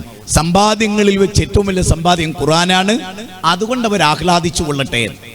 ഖുർആൻ എത്ര കണ്ടറിയാം, അതാണ് ആഹ്ലാദത്തിന്റെ മാനദണ്ഡം. 10-ാം അധ്യായം 58-ാമത്തെ വചനമാണ്. ഖുൽ ബിഫളില്ലാഹി വബിറഹ്മതിഹി ഫബിദാലിക ഫലിയഫ്റഹു ഹുവ ഖൈറും മിമ്മാ യജ്മഊൻ. ആ ആയത്ത് നമുക്ക് സ്വാധീനിച്ചിട്ടുണ്ട്. അതായത് ആ ആയത്ത് മനസ്സിൽ കൊണ്ടിട്ട് ഒരു സെന്റ് ഭൂമി വാങ്ങാൻ പോകുന്ന ഒരാൾ ഒരു അധ്യായം പഠിക്കലാണ് 1 സെന്റ് ഭൂമി വാങ്ങുന്നതിനേക്കാൾ സമ്പാദ്യം എന്ന നിലയിൽ മനസ്സിൽ അതിനെ ഉൾക്കൊണ്ടിട്ടുണ്ടോ? മനസ്സിലാവുണ്ടോ? നിങ്ങൾക്ക് ഞാൻ പറയുന്നത് മനസ്സിലാവുണ്ടോ? സൂറത്ത് ബഖറ നമുക്കറിയാം, ഏറ്റവും വലിയ അധ്യായമാണ്. 286 വചനങ്ങളാണ് അതിലുള്ളത്. ആ വചനത്തിലെ ഓരോ വചനങ്ങളിലൂടെ കടന്നുപോയാൽ അത്ഭുതങ്ങളാണ് അതിൽ. എന്തെല്ലാം ടോപ്പിക്കുകളാണ് അതിൽ അള്ളാഹു പറഞ്ഞ് പഠിപ്പിക്കുന്നത് നമ്മളെ. അതിൻ്റെ തുടക്കത്തിൽ പരലോകത്തെ പറ്റി പറയുന്നു. ഖുർആനും അതിന് മുമ്പിറക്കിയ വേദഗ്രന്ഥങ്ങളെ കുറിച്ച് പറയുന്നു. സത്യനിഷേധികളെ ഉപദേശിച്ചാലും ഉപദേശിച്ചില്ലെങ്കിൽ കണക്കാണെന്ന് പറയുന്നു. ഖതമല്ലാഹു അലാ ഖുലൂബിഹിം, അവരുടെ ഹൃദയത്തിൽ സീല് വെക്കപ്പെട്ടിരിക്കുന്നു എന്ന് പറയുന്നു. ഇസ്ലാഹാണ് ഞങ്ങൾ ഉണ്ടാക്കുന്നത് എന്ന് മുനാഫിക്കുകൾ പറയുന്നു. യഥാർത്ഥത്തിൽ അവരാണ് ഭൂമിയിലെ ഫസാദ് ഉണ്ടാക്കുന്നവരെന്നുള്ള പറയുന്നു. അള്ളാഹുവിനെ അവർ പരിഹസിക്കുകയാണ്, യഥാർത്ഥത്തിൽ അള്ളാഹ് അവരെ പരിഹസിക്കുകയാകുന്നു എന്ന് പറയുന്നു. സ്വർഗത്തിന്റെ വ്യത്യസ്തമായ അനുഭവങ്ങളെ കുറിച്ച് പിന്നീട് വിശദീകരിക്കുന്നു. പിന്നീട് ഇടിനാദത്തെക്കുറിച്ച്, മിന്നലിനെക്കുറിച്ച്, സത്യനിഷേധികളുടെ ഉദാഹരണത്തെക്കുറിച്ച്, ബൗദത്തിനെ പോലും അള്ളാഹ് ഉദാഹരിക്കാൻ മടിക്കില്ലെന്നതിനെ കുറിച്ച് പറയുന്നു 2-ാമത്തെ പേജിൽ. 3-ാമത്തെ പേജ് വരുമ്പോൾ അള്ളാഹു ആദം നബിയുടെ സൃഷ്ടിപ്പിനെ കുറിച്ചും ആദം നബി സ്വർഗത്തു നിന്ന് പുറത്തു പോകുന്നതിനെ കുറിച്ചും 37 വരെയുള്ള 3-ാമത്തെ പേജ് പറയുന്നു. അത് കഴിഞ്ഞാൽ കുൽ ഹബിതു മിൻഹാ ജമീഅ, നിങ്ങൾ എല്ലാവരും സ്വർഗത്ത് നിന്ന് ഇറങ്ങി പുറത്തു പോയിക്കോളി എന്ന് പറയുന്നു. അത് കഴിഞ്ഞിട്ട് 48-ാമത്തെ വചനം അവസാനിക്കുന്നിടത്തുനിന്ന് ആ ഫിറഔനിന്റെ ചരിത്രത്തെക്കുറിച്ച് 4-ാമത്തെ പേജ് പരാമർശിച്ചുകൊണ്ട് കടന്നു പോകുന്നു. വൈദിന്റെ ജൈനാക്കും മിന്നാലി ഫിറഔന യസൂമുനക്കെന്ന് പറഞ്ഞു. പിന്നെ 60-ാമത്തെ വചനം എത്തുമ്പോൾ അവർക്ക് പയറ് വേണമെന്നും അതുപോലെ പച്ചക്കറികൾ വേണമെന്നും മന്നയും സൽവയും അടുത്തു എന്നും ഒക്കെ പറയുന്നു. പിന്നീട് ഒരു പശുവിന്റെ പേരിൽ അവർ പരീക്ഷിക്കപ്പെട്ടതിനെ കുറിച്ച് പറയുന്നു. അത് കഴിഞ്ഞാൽ അവിടെ നിന്ന് ഇങ്ങനെ വന്നാൽ വേദഗ്രന്ഥങ്ങളെ തുച്ഛമായ വിലക്ക് വിറ്റതിനെ കുറിച്ച് അള്ളാഹു സംസാരിക്കുന്നു. എണ്ണപ്പെട്ട ദിനങ്ങളിലാണ് ജൂത ക്രിസ്ത്യാനികൾ അഥവാ നരകത്ത് പോവുകയാണെങ്കിൽ ഇല്ല അയ്യാമ മഅദൂദ എന്ന് 80-ാമത്തെ വചനം മുതൽ പറയുന്നു. അത് കഴിഞ്ഞിട്ട് ജൂതന്മാർക്ക് 1000 വർഷം ഈ ദുനിയാവിൽ ജീവിക്കാം എന്ന മോഹമുള്ളവരാണ് അവരെന്ന് പറയുന്നു. ഈ ദുനിയാവിൽ മറ്റെല്ലാ വിഭാഗത്തെക്കാളും ഞങ്ങൾ ശ്രേഷ്ഠന്മാരാണെന്ന് പറയുന്നു. അത് കഴിഞ്ഞിട്ട് അള്ളാഹുവിന്റെ റസൂലിനെ അവര് ദ്വയാർത്ഥമുള്ള നിലക്ക് അഭിസംബോധന ചെയ്യുന്നതിനെ കുറിച്ച് സൂറത്ത് ബഖറയുടെ 104-ൽ പറയുന്നു. അതിനുശേഷം അവിടുന്ന് ഇങ്ങോട്ട് വലിയ വലിയ ഒരുപാട് വിഷയങ്ങളുടെ നീണ്ട ചരിത്രങ്ങൾ പറയുന്നു. അള്ളാഹുവിന്റെ പള്ളികളെ തൊട്ട് തടുക്കുന്നവരെ അമൻ അളിലമ മിമ്മൻ മനഅ മസാജിദല്ലാഹ് എന്ന ഖുർആൻ വചനം പറഞ്ഞു പോരുന്നു. പിന്നീട് ഇബ്രാഹിം നബിയുടെ ചരിത്രത്തിലേക്ക് എത്തുന്നു. അവിടുന്ന് 124, 125 വൈദബ്തല ഇബ്രാഹിം റബ്ബുഹു ബികലിമാത്തിൻ, അതാണ് 124. അവിടുന്ന് വമയ്യറഅബു അൻ മില്ലത്തി ഇബ്രാഹിം എന്ന് പറഞ്ഞ് 133 കഴിഞ്ഞ് 34 അത് സമാപിക്കുമ്പോൾ അടുത്ത ചരിത്രത്തിലേക്ക് കടക്കുമ്പോൾ ഇങ്ങനെ സൂറത്ത് ബഖറയിലൂടെ കടന്നാൽ എന്തോര രസമുള്ള സൂറത്ത് 50-ലെത്തി. തിൽക്ക റസൂൽ പറഞ്ഞ് അത് കഴിഞ്ഞ് നിങ്ങളെ വല നബ്ലുവന്നക്കും, നിങ്ങളെ തീർച്ചയായും പരീക്ഷിക്കുമെന്ന് 155-ലൂടെ പറഞ്ഞ് അല്ലദീന ഇദാ അസാബത്തുഹും മുസീബത്തുൻ, വലിയ വിഷയങ്ങളാണ്. അത് കഴിഞ്ഞു വന്നാൽ പിന്നെ ഹജ്ജിനെ കുറിച്ച് പറയുന്നു. അത് കഴിഞ്ഞു വന്നാൽ നോമ്പിനെ കുറിച്ച് പറയുന്നു. അത് കഴിഞ്ഞ യുദ്ധത്തെ പറ്റി പറയുന്നു. സൂറത്ത് ബഖറയുടെ 183-ലെത്തുമ്പോഴേക്ക് നോമ്പ് നിർബന്ധമാക്കപ്പെട്ടതിനെ കുറിച്ച് പറയുന്നു. 85 വരുമ്പോൾ അള്ളാഹു ഖുർആൻ ഇറക്കിയതിനെ കുറിച്ച് പറയുന്നു. പിന്നീട് ഉഹില്ലലക്കും ലൈലത്ത സിയാം പറയുന്നു. പിന്നെ നമ്മൾ അതിലെ 186-ൽ കയറുമ്പോൾ വൈദാ സലക ഇബാദി അന്നി എന്ന വചനത്തിലൂടെ കടന്നു പോകുന്നു. അവിടുന്ന് നമ്മൾ 200-ലെത്തുമ്പോൾ പിന്നീട് വീണ്ടും ആ റബ്ബന ആതിനാ ഫിദ്ദുനിയ എന്ന ദുആയിലെത്തുന്നു. അവിടുന്ന് ഇങ്ങോട്ടുള്ളൊരു ചരിത്രം വല്ലാത്തതാണ്. പിന്നെ പ്രവാചകന്മാരുടെ ചരിത്രത്തിൻ്റെ നികല മേഖലകളെ ബന്ധപ്പെടുത്തുന്നു. പിന്നീട് ഇബ്രാഹിം നബിയുടെ ഒരു ചർച്ചയെപ്പറ്റി അള്ളാഹു പറയുന്നു. നമ്രൂദിൻ്റെ കൊട്ടാരവുമായി ബന്ധപ്പെട്ട ചില വിഷയങ്ങൾ പറയുന്നു. പിന്നീട് പിന്നെ ഉസൈർ നബി അലൈഹിസ്സലാമിനെ പറ്റി പറയുന്നു. അങ്ങനെ തുടങ്ങി ഒരുപാട് കാര്യങ്ങൾ അങ്ങനെ വന്ന് ആയത്തുൽ കുർസി വന്ന് ലാ ഇക്റാഹ ഫിദ്ദീൻ വന്ന് അവിടുന്ന് ഇങ്ങോട്ട് പിന്നീട് സമ്പത്ത് ചെലവഴിക്കുന്നതിനെ കുറിച്ച് പറയുന്നു. സൂറത്ത് ബഖറയുടെ 172-ലെത്തുമ്പോൾ ലൈസ അലൈക ഹുദാഹുൻ വലാകിൻ അല്ലാഹു യഹ്ദി മൻ യശാഉ പറയുന്നു. പിന്നെ അവിടുന്ന് 278-ലെത്തുമ്പോൾ പലിശ നിരോധിച്ചതായി പറയുന്നു. ആയത്തുൽ കുർസി വിവരിക്കുന്നു. പിന്നെ ഇങ്ങനെ തുടങ്ങി നമ്മൾ 285 വരുമ്പോൾ ആമന റസൂൽ വരുന്നു. 286 അധ്യായം അവസാനിക്കുന്നു. വീണ്ടും അലിഫ് ലാം റാ എന്ന് പറഞ്ഞ് രണ്ടാമത്തെ, ശരിക്കും പറഞ്ഞാൽ 200 ആയത്താണ് സൂറത്ത് ആൽ-ഇംറാനിലുള്ളത്. അവിടെ ഇസ്ബിറു വസാബിറു വറാബിത്തു വത്തഖുല്ലാ, വല്ലാത്തൊരു അധ്യായമാണ് അതൊക്കെ. റസൂലേ, ആ 2 അധ്യായം ഉണ്ടെങ്കിൽ ഒരു രാഷ്ട്രത്തിൻ്റെ നായകനാകാൻ അത് മദീന റസൂൽ പറഞ്ഞു. ഞാൻ നിങ്ങളോട് പറയുന്നത്, ഞാൻ അധികമൊന്നും പ്രസംഗിക്കുക, അതിനുള്ള ആരോഗ്യമല്ല. എൻ്റെ ആരോഗ്യത്തിൽ കവിഞ്ഞുള്ള പ്രസംഗങ്ങളാണ് കഴിഞ്ഞ ദിവസം. ഇന്നലെ 2 പ്രസംഗമാണ്, നാളെ എനിക്ക് 3 പ്രസംഗമാണ്. ഞാൻ പറയണെന്താണെന്ന് വെച്ചാൽ, എനിക്ക് പറയാനുള്ള ഇത്രയേ ഉള്ളൂ. അള്ളാഹുവിൻ്റെ ഗ്രന്ഥത്തോട് കൂറു പുലർത്താത്തൊരു ജീവിതം ഒരു മുഅ്മിന് ഉണ്ടാകാൻ പാടില്ല. പല വേദികളിൽ എനിക്കുണ്ടായ അനുഭവം, പല ഖുർആനിക വചനങ്ങൾ ഉദ്ധരിച്ച് പ്രസംഗിക്കുമ്പോൾ അങ്ങനെയൊക്കെ പറയേണ്ടതുണ്ടോയെന്ന് നമ്മളെ ആളുകൾ എന്നെ ചോദിക്കുമ്പോൾ വലിയ സങ്കടം തോന്നാറുണ്ട്. അതിൻ്റെ കാരണം നമ്മുടെ ആളുകൾ ഖുർആൻ പഠിക്കുന്നില്ല എന്നുള്ളതാണ് ഞാൻ പറയുന്നത്. സ്വന്തം ജീവിതത്തോട് അൽ ഖുർആനു റബീഅ ഖൽബി, എൻ്റെ ഹൃദയത്തിൻ്റെ വസന്തമാണ് ഖുർആൻ.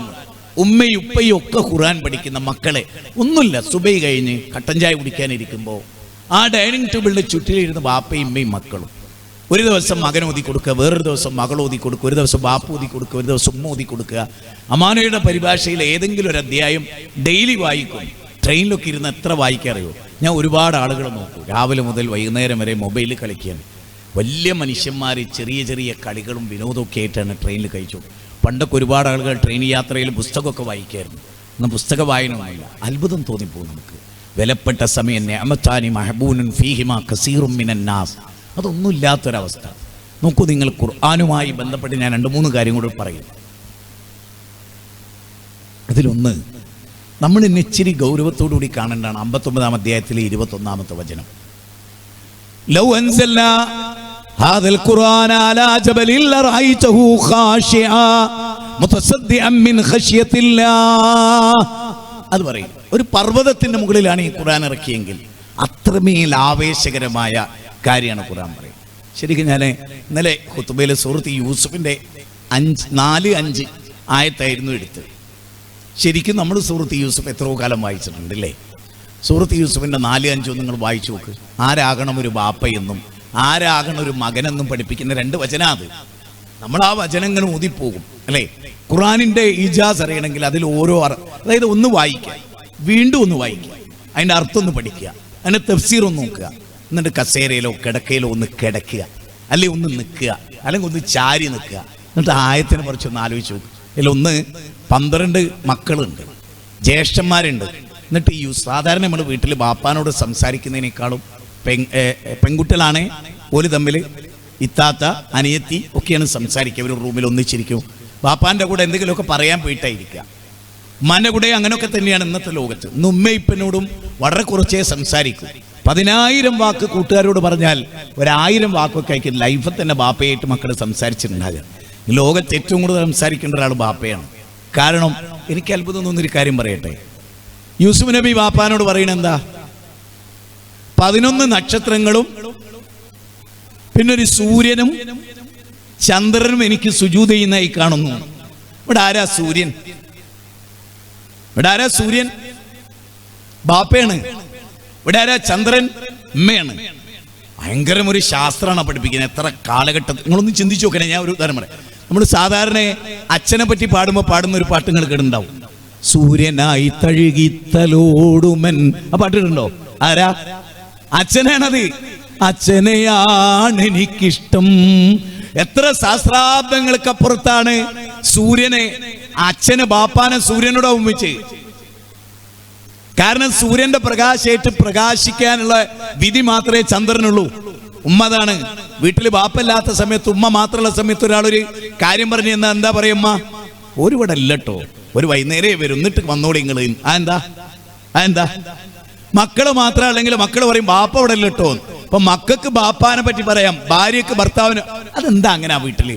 ഇനി ബാപ്പയും ഉമ്മയുണ്ട്, മകനാണ് ആ വീടുണ്ടാക്കി, ആ വീട്ടിലാണ് വല്യാപ്പയും വല്യമ്മയായിട്ടാണ് താമസിക്കുന്നെങ്കിലോ എൻ്റെ കുട്ടി ഇവിടെ എല്ലാം വരട്ടെ എന്ന്. അതാ എല്ലാരും അതിലാ ഫോക്കസ് ചെയ്യുന്നത്. അതാണ് സൂര്യൻ. ചന്ദ്രനാരാ? ഉമ്മയാണ്. മാത്രമല്ല ഈ സഹോദരന്മാരൊക്കെ ഉണ്ടായിട്ടും ബാപ്പാനെ തെരഞ്ഞെടുത്ത് എന്തുകൊണ്ടാ യൂസുഫ്? ബാപ്പാനോടാണല്ലോ പറയുന്നത്. യാ ബത്തി, ഞാനിങ്ങനെ ഒരു സ്വപ്നം കണ്ടു. അതെന്താ? ബാപ്പാനോട് എന്തും പറയാന്നായിരുന്നു. ബാപ്പ ഒരു ഫ്രണ്ട്ലി ടോക്ക് നടത്താൻ പറ്റിയ ആളായിരുന്നു, സുഹൃത്തായിരുന്നു, ബാപ്പയായിരുന്നു. അങ്ങനെയൊന്നും ആകാൻ നമുക്കൊന്നും പലപ്പോഴും കഴിഞ്ഞിട്ടില്ല. അതാണ് അതിൻ്റെ വേറൊരു വശം. എന്നിട്ട് ഉടനെ തന്നെ ബാപ്പ മോനോട് പറയുന്നത് എന്താണ്? മോനെ, സംഗതി എങ്ങനെയൊക്കെ ആണെങ്കിലും എൻ്റെ ബീജത്ത് പറഞ്ഞ ആളുകളാണ് നിന്റെ കാക്കമാരൊക്കെ. പക്ഷെ ഓരോട് തൽക്കാലം എൻ്റെ കുട്ടി ഈ സ്വപ്നം പറയണ്ട. ഒരു ബാപ്പ ആരാന്നറിയോ? മക്കൾക്ക് കരുതൽ നൽകുന്ന ആളാ ബാപ്പ.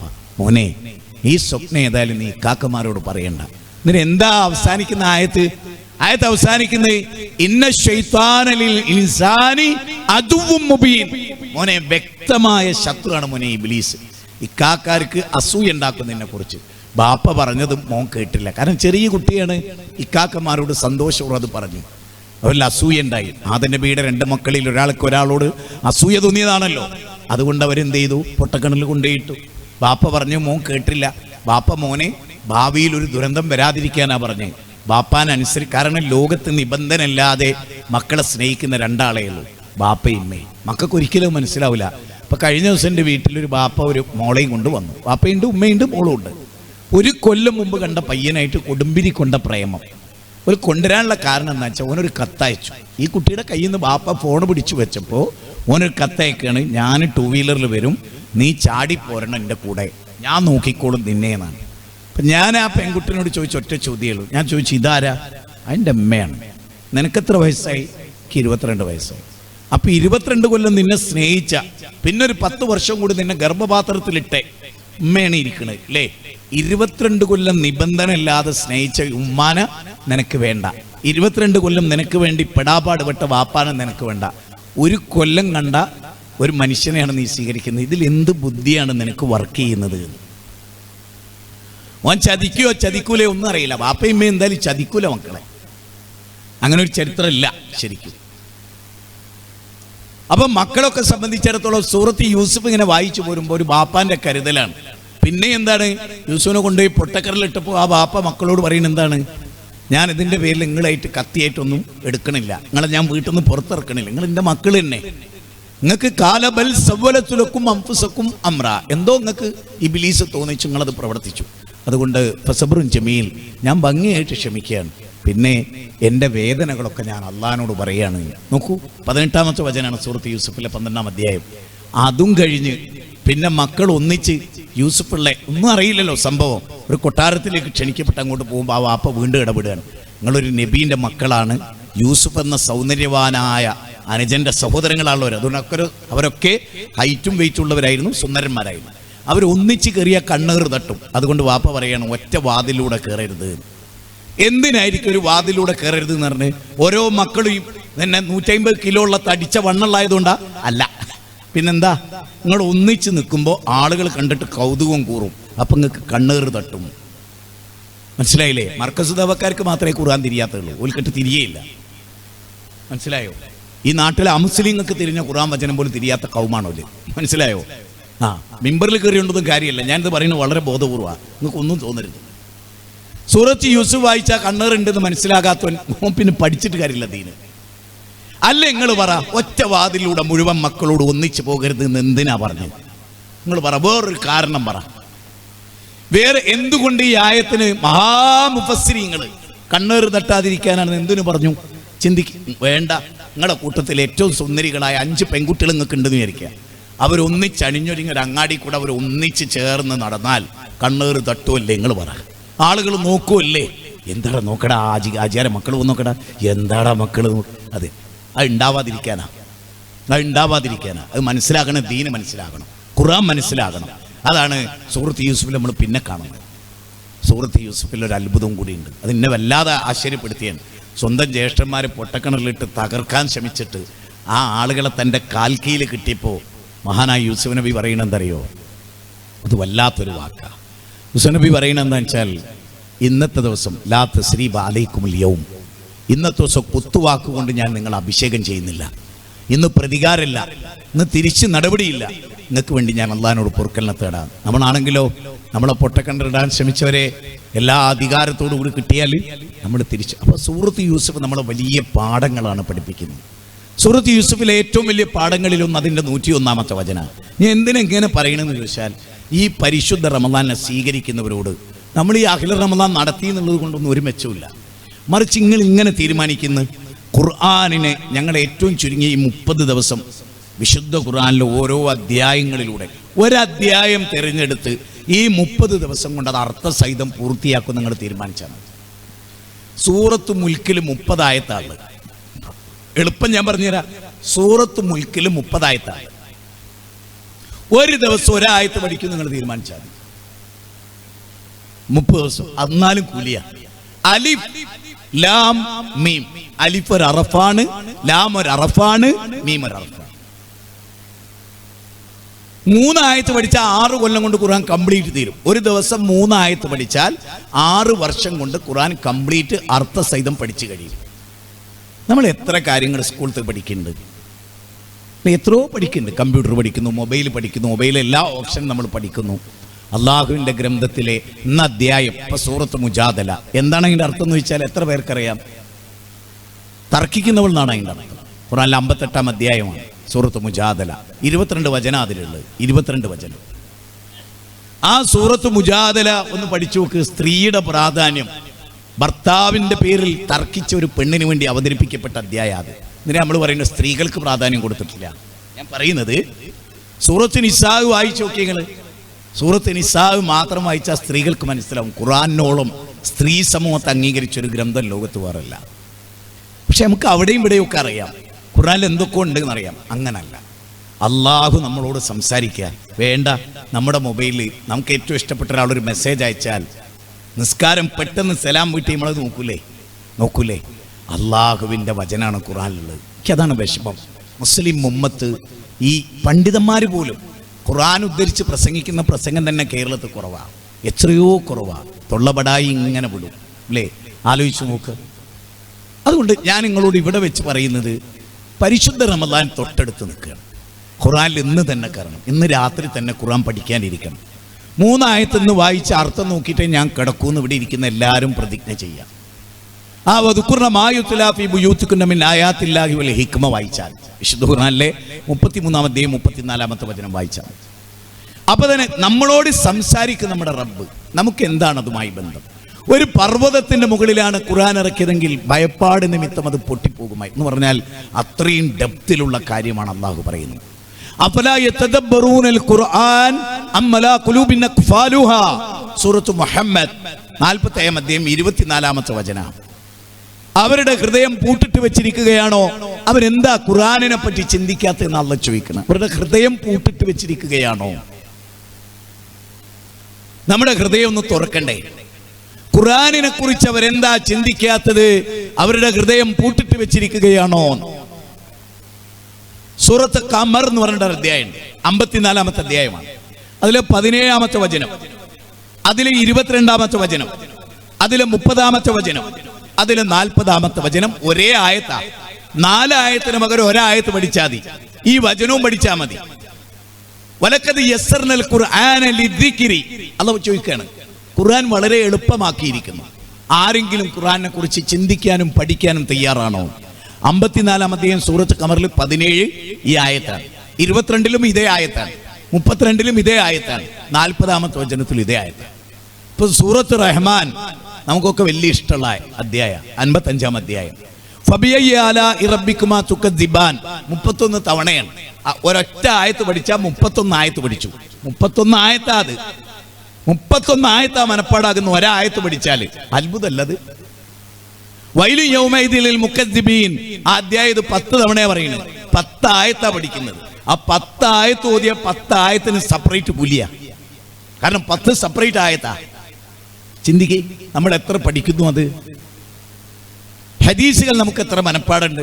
നിങ്ങളുടെ വീട്ടിൽ വെച്ച് ഹദീസും പഠിക്കണം എന്നല്ല പറഞ്ഞല്ലോ. എത്ര ഹദീസ് ഗ്രന്ഥം നമ്മുടെ വീട്ടിലുണ്ട്. അമാനുവലിന്റെ പരിഭാഷ ഉണ്ടാവും. ചില വീട്ടിലൊക്കെ 8 വോളിയുണ്ട്. പക്ഷെ അതിന്റെ ഔട്ടിലുള്ള പ്ലാസ്റ്റിക്കിലെ കവറ് അതുപോലും പൊട്ടിച്ചിട്ടില്ല. അങ്ങനെ കൊണ്ടുവച്ചതാ. ഇവിടെ ഇതൊക്കെ ഉണ്ട് കേട്ടോ, കൺട്രോൾ ചെയ്യുന്നു. എന്താ കാര്യം? ഇവിടെ ഇതൊക്കെ ഉണ്ട് കേട്ടോ, കൺട്രോൾ ചെയ്യുന്നു. അങ്ങനല്ല. ശരിക്കും പറഞ്ഞാൽ ഞാൻ ചെറിയമുണ്ടം അബ്ദുൽ ഹമീദ് മദനി ഭരിച്ചപ്പോൾ എനിക്ക് വളരെ ഇഷ്ടമുള്ള ഒരാളായിരുന്നു. ഞാൻ അദ്ദേഹത്തിൻ്റെ വീട്ടിൽ പോയി. അപ്പം അദ്ദേഹം എഴുതുകയും വായിക്കുകയൊക്കെ ചെയ്തൊരു കുഞ്ഞു റൂം, അവിടെ ഒരു മേശ, കുറേ കിതാബുകൾ പഴക്കം ചെന്നിരിക്കുന്നു. അതിലൊക്കെ അദ്ദേഹം അടയാളപ്പെടുത്തിയിരിക്കുന്നു. ആ പുസ്തകം കണ്ടറിയാം പല ആ ഗ്രന്ഥം അദ്ദേഹം വായിച്ചിട്ടുണ്ട്. കാരണം എന്താ? വായിച്ച പുസ്തകത്തിനൊരു പ്രത്യേകത ഉണ്ട്, അത് കേടുവരും. എൻ്റെ പേജ് കേടുവരും, കളർ വ്യത്യാസം വരും. കാരണം വായിക്കുന്നുണ്ടാ. അല്ലെങ്കിലോ ഒരൊറ്റ പേജും തൊട്ടിട്ടില്ലെങ്കിലോ ആ പ്രിന്റ് എടുത്ത കാലത്ത് അതേ മണം ആ പുസ്തകത്തിന് 100 കൊല്ലം കഴിഞ്ഞാലും ഉണ്ടാവും. അതാണ് നമ്മുടെ ഒക്കെ ഒരവസ്ഥ. എന്താ, വീട്ടിൽ പുസ്തകം ഉണ്ട്, വായിക്കാറില്ല. പുസ്തകമൊക്കെ പോയിട്ട് വാങ്ങും, വായിക്കില്ല. കാരണം അള്ളാഹ് നമ്മളോട് ആദ്യം പറഞ്ഞ എന്താ അറിയാം, റമദാനിൽ വായിക്കുന്ന, നിസ്കരിക്കുന്നല്ല, നോമ്പോലിക്കുന്നല്ല, സക്കാത്ത് കൊടുക്കുന്നല്ല, ഇഖ്റ, വായിക്കൂ വായിക്കൂ വായിക്കൂ. അതാണ്. എം.എൻ. റോയ് എന്ന് പറഞ്ഞ വലിയൊരു എഴുത്തുകാരനുണ്ട്. എം.എൻ. റോയ് പറയാണ്, മുസ്ലിങ്ങളുടെ വായന എന്നെ അത്ഭുതപ്പെടുത്തി. ഏതുപോലെയായിരുന്നു അത്? തേനീച്ചകൾ പുഷ്പങ്ങൾ തേടി തേൻ ശേഖരിക്കാൻ പോകുന്ന പോലെ 40 ദശലക്ഷം പുഷ്പങ്ങളിൽ നിന്നാണ് 1/2 ലിറ്റർ തേനീച്ചകൾ ഉണ്ടാക്കിയിരുന്നത്. 40 ദശലക്ഷം പുഷ്പങ്ങളിൽ. എം.എൻ. റോയ് പറയാണ്, അതുപോലെയാണ് എവിടെ പുസ്തകമുണ്ടോ അത് തേടി മുസ്ലിങ്ങൾ പോയിരുന്നു എന്ന് എം.എൻ. റോയിയാണ് പറയുന്നത്. എന്തിനധികം എന്നറിയോ? ഇബ്നു ഖൽദൂൻ ഉണ്ടല്ലോ, അബ്ദുറഹ്മാൻ ഇബ്നു ഖൽദൂൻ, അദ്ദേഹത്തിന്റെ മുഖദ്ദിമയിൽ ഒരു കാര്യം പറയുന്നു. ഏതെങ്കിലും ഒരു സബ്ജക്റ്റ് ചർച്ച ചെയ്യുന്ന ഒരു ഓതറുടെ പുസ്തകം ഉണ്ടെന്ന് പറഞ്ഞാൽ, ആ ടോപ്പിക്കിൽ 100 പുസ്തകം ലോകത്തുണ്ട് എന്ന് പറഞ്ഞാൽ അബ്ദുറഹ്മാൻ ഇബ്നു ഖൽദൂൻ അത് ശേഖരിക്കുമായിരുന്നു. വായനയോടുള്ള ഒരു തരം ലഹരിയെ. 32 വോളിയൊക്കെ ജയിലിരുന്ന് എഴുതിയ ആളുകൾ കിണർ കുഴിച്ചിട്ട് അതിൽ ജയിലൊരുക്കി അവിടെ 2 വോളിയം ഗ്രന്ഥങ്ങൾ രചിച്ചാൽ എന്തെല്ലാം നിലക്കുള്ള പഠനങ്ങൾ. അത്താബ് ഇബ്നു റബാഹ എന്ന് പറയുന്ന മനുഷ്യൻ ഒരു ദിവസത്തെ 3-8 മണിക്കൂർ, 24 മണിക്കൂർ, 8 മണിക്കൂർ പഠിക്കാൻ വേണ്ടി മാത്രമേ ഇരുന്നു, 8 മണിക്കൂർ ഇബാദത്തിന് വേണ്ടിയിരുന്നു, 8 മണിക്കൂർ ജീവിതത്തിന്റെ മറ്റു മേഖലകൾ ഉപയോഗിച്ചു.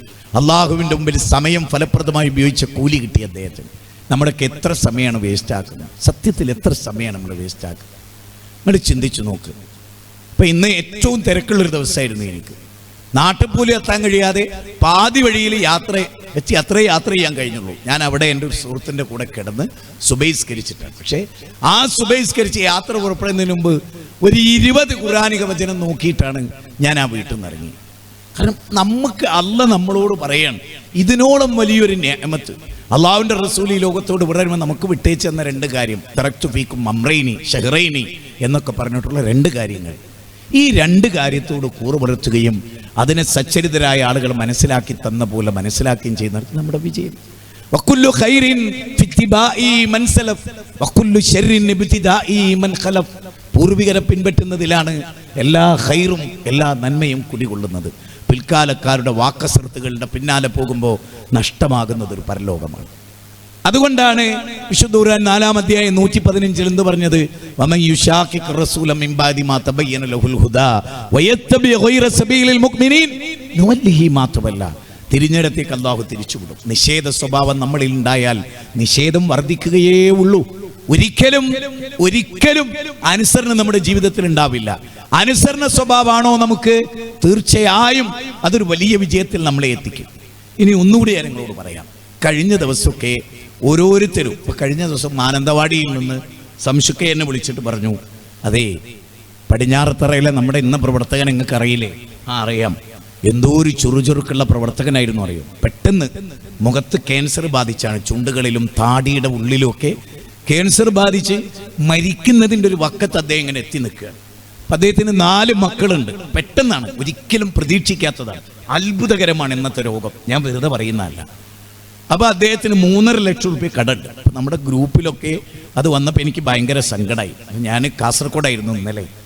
അപ്പോൾ അവരോട് ഞാൻ പറഞ്ഞു, കാരണം അദ്ദേഹം പറയുന്ന ഒറ്റ കാര്യമുള്ളൂ, ക്യാൻസർ വന്നു എന്നുള്ളതിലൊന്നും എനിക്ക് ദുഃഖമല്ല, എനിക്ക് കടമുണ്ട്, എൻ്റെ മയ്യത്ത് വെച്ചിട്ട് ഈ കട ഏറ്റെടുക്കാൻ പറ്റിയ മക്കളല്ല എനിക്ക് എന്നാണ് അദ്ദേഹം സങ്കടപ്പെടുന്നത്. ഞാൻ പറയുന്നത്, ഇപ്പം എൻ്റെ വീട് ഞങ്ങളുടെ പള്ളിയുടെ സെക്രട്ടറി സിദ്ദീഖായിരുന്നു, ഞാനും സിദ്ദീഖായിരുന്നു. ഞാൻ പ്രസിഡന്റും അദ്ദേഹം സെക്രട്ടറിയായിരുന്നു.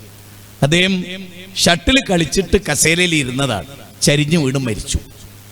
പിന്നെ ഞങ്ങളുടെ പള്ളിയിലെ വൈസ് പ്രസിഡന്റ് കഴിഞ്ഞെന്ന് പറഞ്ഞാൽ ഒരു 2 മാസം മുമ്പ് കളിച്ചുകൊണ്ടിരിക്കുമ്പോൾ തളർന്നു വീണു. ഇന്ന് കോമയിൽ ഇങ്ങനെ കിടക്കുകയാണ് അദ്ദേഹം. എൻ്റെ സുഹൃത്ത് ബഷീർ പോലീസുകാരൻ, ചെറുപ്പക്കാരനായിരുന്നു, തളർന്നു വീണു മരിച്ചു. ഇതൊക്കെ ഞങ്ങളുടെ വീടിൻ്റെ പരിസരത്ത്.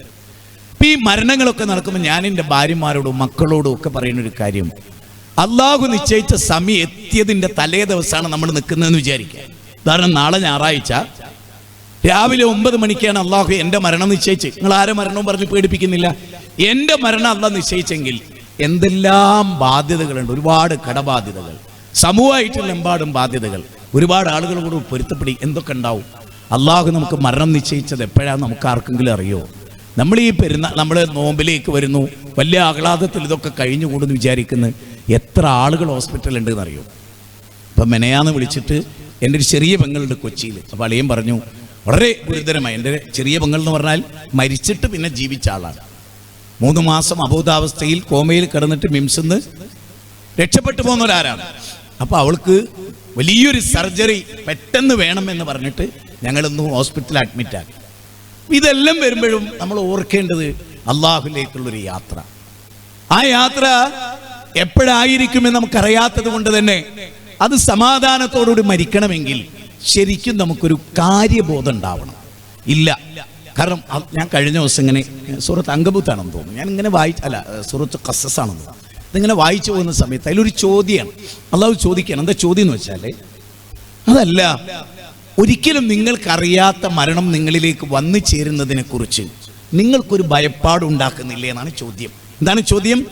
നിങ്ങൾക്കൊരിക്കലും നിർവചിക്കാനാവാത്ത, സമയം നിശ്ചയിക്കാത്ത മരണം നിങ്ങളിലേക്ക് കടന്നു വരും എന്നതിനെ കുറിച്ച് നിങ്ങൾക്കൊരു ഭയപ്പാടില്ലേ എന്ന്. ഇനി ഇവിടെ ഇരിക്കുന്ന ഓരോരുത്തരും ആലോചിച്ചു, റമദാന് വെൽക്കം ചെയ്തുകൊണ്ടുള്ളൊരു പ്രസംഗമായത്. ഈ റമദാന്റെ തലേ ദിവസം മരിച്ചാലോ, റമദാനിലേക്ക് എത്തുന്നതിന് മുമ്പ് മരിച്ചാലോ നമ്മുടെ അവസ്ഥ? കഴിഞ്ഞ റമദാനിൽ നമ്മളോടൊപ്പമുള്ള പലരും പല്യ ഒരുപാട് ആളുകൾ പ്രഗത്ഭരായ ആളുകൾ. അപ്പം നോക്കൂ, എം എം മദനി ഏറ്റവും പ്രിയപ്പെട്ട ആളായി. നമ്മൾ ഓരോരുത്തരും ഖാലിദാജി കോട്ടക്കൽ, ഓർമ്മ വരുന്നതും വരാത്തതുമായ ഒത്തിരി പേരും. ഈ ആളുകളൊക്കെ നമ്മളോട് വിട പറയുമ്പോൾ നമ്മൾ എന്താ കരുതുന്നത്? നമ്മൾ എത്ര കാലം ജീവിക്കുന്ന കരുതുന്നത്? ചിന്തിക്ക്. തമാശ പറയുമ്പോൾ പോലും മരണത്തെക്കുറിച്ച് റസൂൽ അക്സിറു, നിങ്ങൾ ധാരാളമായി ഓർക്കണം. സകല സുഖങ്ങളെയും മുറിച്ചു കളയുന്ന മരണം നിങ്ങളെപ്പോഴും ഓർക്കണം. നമ്മൾ ഓരോ പ്ലാൻ ചെയ്യുമ്പോഴും അള്ളാഹു തൗഫീക്ക് ചെയ്താലല്ലാതെ നമുക്ക് എപ്പോഴും ഇൻഷാ അല്ലാ എന്ന് പറയാത്ത ഒരു മൊമെന്റ് നമുക്ക് ഉണ്ടാവരുത്. അതാണ് ഒരു പാർട്ട്, എൻ്റെ ഒരു പാർട്ട് അതാണ്. രണ്ടാമത്തത്, നോമ്പ് നോൽക്കുമ്പോൾ ഇപ്പം നമുക്ക് ഒരുപാട് നോമ്പ് നഷ്ടപ്പെട്ടിട്ടുണ്ടാവും. ഞാനൊക്കെ വളരെ വേദനിക്കുന്ന ആളാണ്. കഴിഞ്ഞ നോമ്പിന് വലിയൊരു രോഗം ബാധിച്ച് പൂർണ്ണമായി കിടക്കുകയായിരുന്നല്ലോ. നിങ്ങൾക്കൊക്കെ അറിയാം. നിങ്ങളൊക്കെ പ്രാർത്ഥിച്ചു. അൽഹംദുലില്ലാ, എഴുന്നേറ്റ് നിൽക്കുന്നു, നടക്കുന്നു, ഓടുന്നു, ചാടുന്നു, പ്രസംഗിക്കുന്നു. മുമ്പത്തേനേക്കാൾ വീര്യമുണ്ടോ എന്ന് തോന്നുമാറ് പോകുന്നു. എന്താണ് ഓരോരുത്തരെ കൊണ്ടും അള്ളാഹ് നിശ്ചയിക്കുന്ന നമുക്കറിയില്ല. പക്ഷേ നമ്മളൊക്കെ നഷ്ടപ്പെട്ട നോമ്പിനെ കുറിച്ച് ഗൗരവമായിട്ട് ഓർക്കുകയും ഇനിയുള്ള ദിവസങ്ങളിൽ നോറ്റ് വീട്ടാൻ പറ്റെങ്കിൽ അത് നോറ്റ് വീട്ടുകയും വേണം. പിന്നെ റസൂല് പറഞ്ഞു, പിണങ്ങി നടക്കുന്നവർക്ക് യഥാർത്ഥത്തിൽ നോമ്പ് വിൽക്കുന്നതിൽ അർഹതല്ല. പിണങ്ങി നടക്കുക. അത് മാത്രമല്ല, നമ്മളൊക്കെ ഒരേ കമ്മിറ്റിയിൽപ്പെട്ടവർ വരെ ചെറിയ കാര്യത്തിന് എല്ലാവരും, ഇപ്പം എൻ്റെ അഭിപ്രായം എല്ലാവരും സ്വീകരിക്കണമെന്ന് ഞാൻ വാശി പിടിക്കാൻ പാടില്ല. വേറൊരു അഭിപ്രായം തന്നെയാണ് മറ്റുള്ളവർ, അങ്ങനെയൊന്നുമില്ല. എപ്പോഴും വിട്ടുവീഴ്ച ചെയ്യുന്നവർക്കാണ്. നിങ്ങൾക്കറിയാലോ, ഇന്നമിൻ അസ്വാജിക്കും ഔലാദിക്കും അതുവല്ലക്കും എന്നൊക്കെ പറഞ്ഞിട്ട് 64 അധ്യായം 14-15 പറഞ്ഞിട്ട് അള്ളാഹ് പറയാണ്, വിട്ടുവീഴ്ച ചെയ്യുകയും കാരുണ്യം കാണിക്കുകയും പുറത്തു കൊടുക്കുകയും ഒക്കെ ചെയ്യാൻ അള്ളാഹു നമ്മളോട് ആവശ്യപ്പെടുകയാണ്. പരസ്പരം പൊറുക്കാത്ത പിണങ്ങി നടക്കുന്നവർക്ക് നോമ്പുകൊണ്ട് പ്രത്യേകിച്ച് കാര്യമൊന്നുമില്ല. 3 ദിവസത്തിലധികം പിണങ്ങി നടക്കാൻ പാടില്ല. നമുക്ക് കുടുംബത്തിലൊക്കെ വലിയ കലാപുണ്ടാക്കുന്ന ആളുകളുണ്ട്. എത്രയോ വർഷങ്ങളായി മിണ്ടാതെ നടക്കുക, എന്നിട്ട് 5 നേരം നിസ്കരിക്കും, നോമ്പ് വിൽക്കും, ഉംറക്ക് പോവും. അപ്പോൾ പോലും ഒരു യാത്ര പറയുകയോ സാരില്ല എന്ന് പറയും. ഇതൊക്കെ വിചാരിച്ചാൽ എന്താ വിചാരിക്കാറിയോ? എത്രയോ കാലം ഇനിയും ജീവിക്കുന്നൊക്കെയുള്ള നിലക്കാണ്. ഇപ്പം എൻ്റെ വീട്ടിൽ കുറച്ച് വർഷങ്ങൾക്ക് മുമ്പാണ് 2 ആളുകൾ, ഭാര്യയും ഭർത്താവും, അവർ കോഴിക്കോട് ജില്ലയിലെ അത്തോളി ഭാഗത്തുനിന്ന് വന്നവരായി. 2 മാസമായി അവർ പിണങ്ങി നിൽക്കുകയാണ്. അവരുടെ കുടുംബത്തിൽ വേറൊരാൾ വിളിച്ചിട്ട് അവരോട് വരാൻ പറഞ്ഞിട്ട് അവർ വന്നാണ്. അപ്പം ഞാൻ അവരെ 8 മണിക്കൂറുകളോളം സംസാരിച്ച് അങ്ങനെ 2 ആളെയും നന്നാക്കി കയ്യൊക്കെ കുറിപ്പിച്ച് അവർ കരയൊക്കെ ചെയ്തു. പിരിഞ്ഞു പോകുമ്പോൾ വീടിൻ്റെ നടയിലേക്ക് എത്തിയപ്പോൾ ഞാൻ അവരെ തിരിച്ചു വിളിച്ചിട്ട് ഞാൻ അവരോട് ചോദിച്ചു, അല്ല, നിങ്ങൾ ആലോചിച്ചിട്ടുണ്ടോ 2 മാസങ്ങൾ പിണങ്ങിയപ്പോൾ ഇതിൽപ്പെട്ട് ഭാര്യ മരിച്ചാൽ മരിക്കുന്നവരെ പിന്നെ ഭർത്താവിന് ഈ ടെൻഷൻ മാറുമോ? ഓളോടൊരു വാക്ക് മിണ്ടാതെ, ഓൾ തന്ന ചായ കുടിക്കാതെ കടയിൽ പോയി ഇരുന്ന് ചായ കുടിച്ച ഞാൻ, പാവം, ഓൾ മരിച്ചു പിരിഞ്ഞു പോയി, ഓളോട് പൊറുക്കണേ എന്ന് പറയാൻ പോലും എനിക്ക് അവസരം ഉണ്ടായില്ല എന്ന് നിങ്ങൾക്ക് തോന്നുമായിരുന്നില്ലേ? അതുകൊണ്ടല്ലേ 3 ദിവസത്തിലധികം റസൂൽ മിണ്ടാതിരിക്കരുത് എന്ന് പറഞ്ഞതും പഠിപ്പിച്ചത് കൊണ്ടല്ലേ പിന്നീട് അവൾക്ക് ഭയങ്കര വിഷമായി. മാഷാ അല്ലാഹ്, ഇപ്പം അവർ നല്ല രൂപത്തിൽ ജീവിക്കുന്നു. ഞാൻ പറയുന്നത് പിണക്കമൊന്നായിട്ട് നോമ്പിലേക്ക് പ്രവേശിക്കണം. പൊരുത്തപ്പിടിക്കാനുള്ളൊക്കെ പൊരുത്തപ്പിടിച്ച് നല്ലൊരു മനസ്സുമായിട്ടാണ്. കാരണം നോമ്പിൻ്റെ ഏറ്റവും വലിയ പ്രത്യേകത എന്താണ്? യാ അയ്യുഹല്ലദീന ആമനു, സത്യവിശ്വാസികളെ, തീർച്ചയായും നിങ്ങൾക്ക് നോമ്പ് നിർബന്ധമാക്കി. നിങ്ങൾക്ക് മുമ്പ് നോമ്പ് നിർബന്ധമാക്കപ്പെട്ട പോലെ.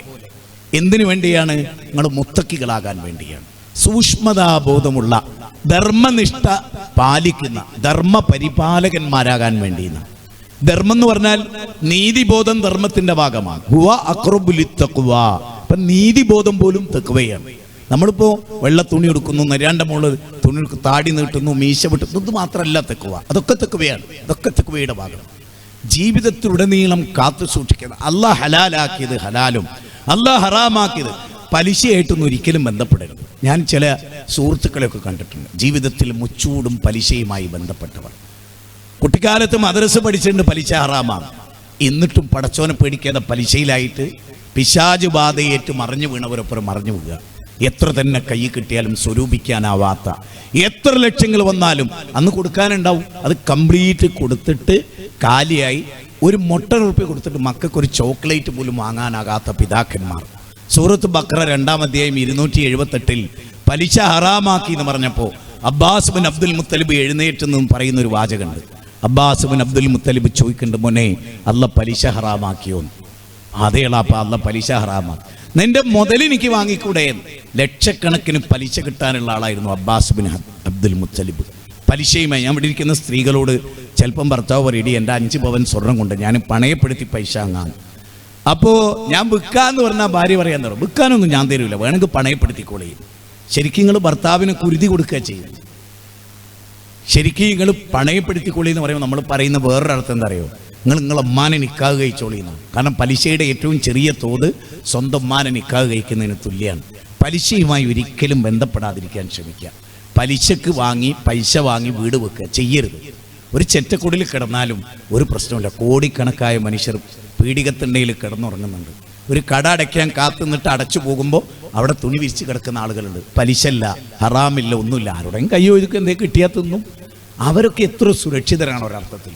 നല്ല വീടുണ്ടായിട്ട് പലിശയിൽ കിടന്നുറങ്ങുക.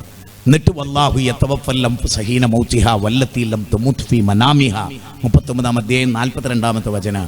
ഉറങ്ങും അല്ലാഹു ആത്മാവിനെ പിടിച്ചു വെക്കും. മരണം നിശ്ചയിച്ചവർക്ക് പിന്നെ വിട്ടുകൊടുക്കില്ല. അത് പറയാണ്. അല്ലാതെ ആളുകൾക്ക് അല്ലാഹു അത് വിട്ടുകൊടുക്കുകയും ചെയ്യും. ശരിക്കും മരണത്തെക്കുറിച്ച് നമ്മൾ ഓർക്കണം. വമാ തദ്രീ നഫ്സും മാദാ തക്സിബു ഗദൻ വമാ തദ്രീ നഫ്സും ബിഅയ്യി അർളിൻ തമൂത്ത്. ഒരിക്കലും സത്യത്തിൽ നമ്മളെ സംബന്ധിച്ചത് എവിടെ വെച്ച് മരിക്കും, എന്ത് സംഭവിക്കും ഒരാൾക്ക് പറയാൻ പറ്റില്ല. ഞാൻ എൻ്റെ ഏറ്റവും പ്രിയപ്പെട്ട സുഹൃത്ത് അബ്ദുൽ ഖാദർ കഴിഞ്ഞ ദിവസം ചേലേമ്പ്ര മരിച്ചപ്പോൾ എനിക്ക് അത്ഭുതം തോന്നി. കഴിഞ്ഞ 2 ആഴ്ച മുമ്പ് ഞാൻ അവിടെ പ്രഭാഷണത്തിനുമ്പോൾ എൻ്റെ മുമ്പിൽ ഇരിക്കുകയാണ്. മരണം എന്ന് പറയുന്ന അതാണ്.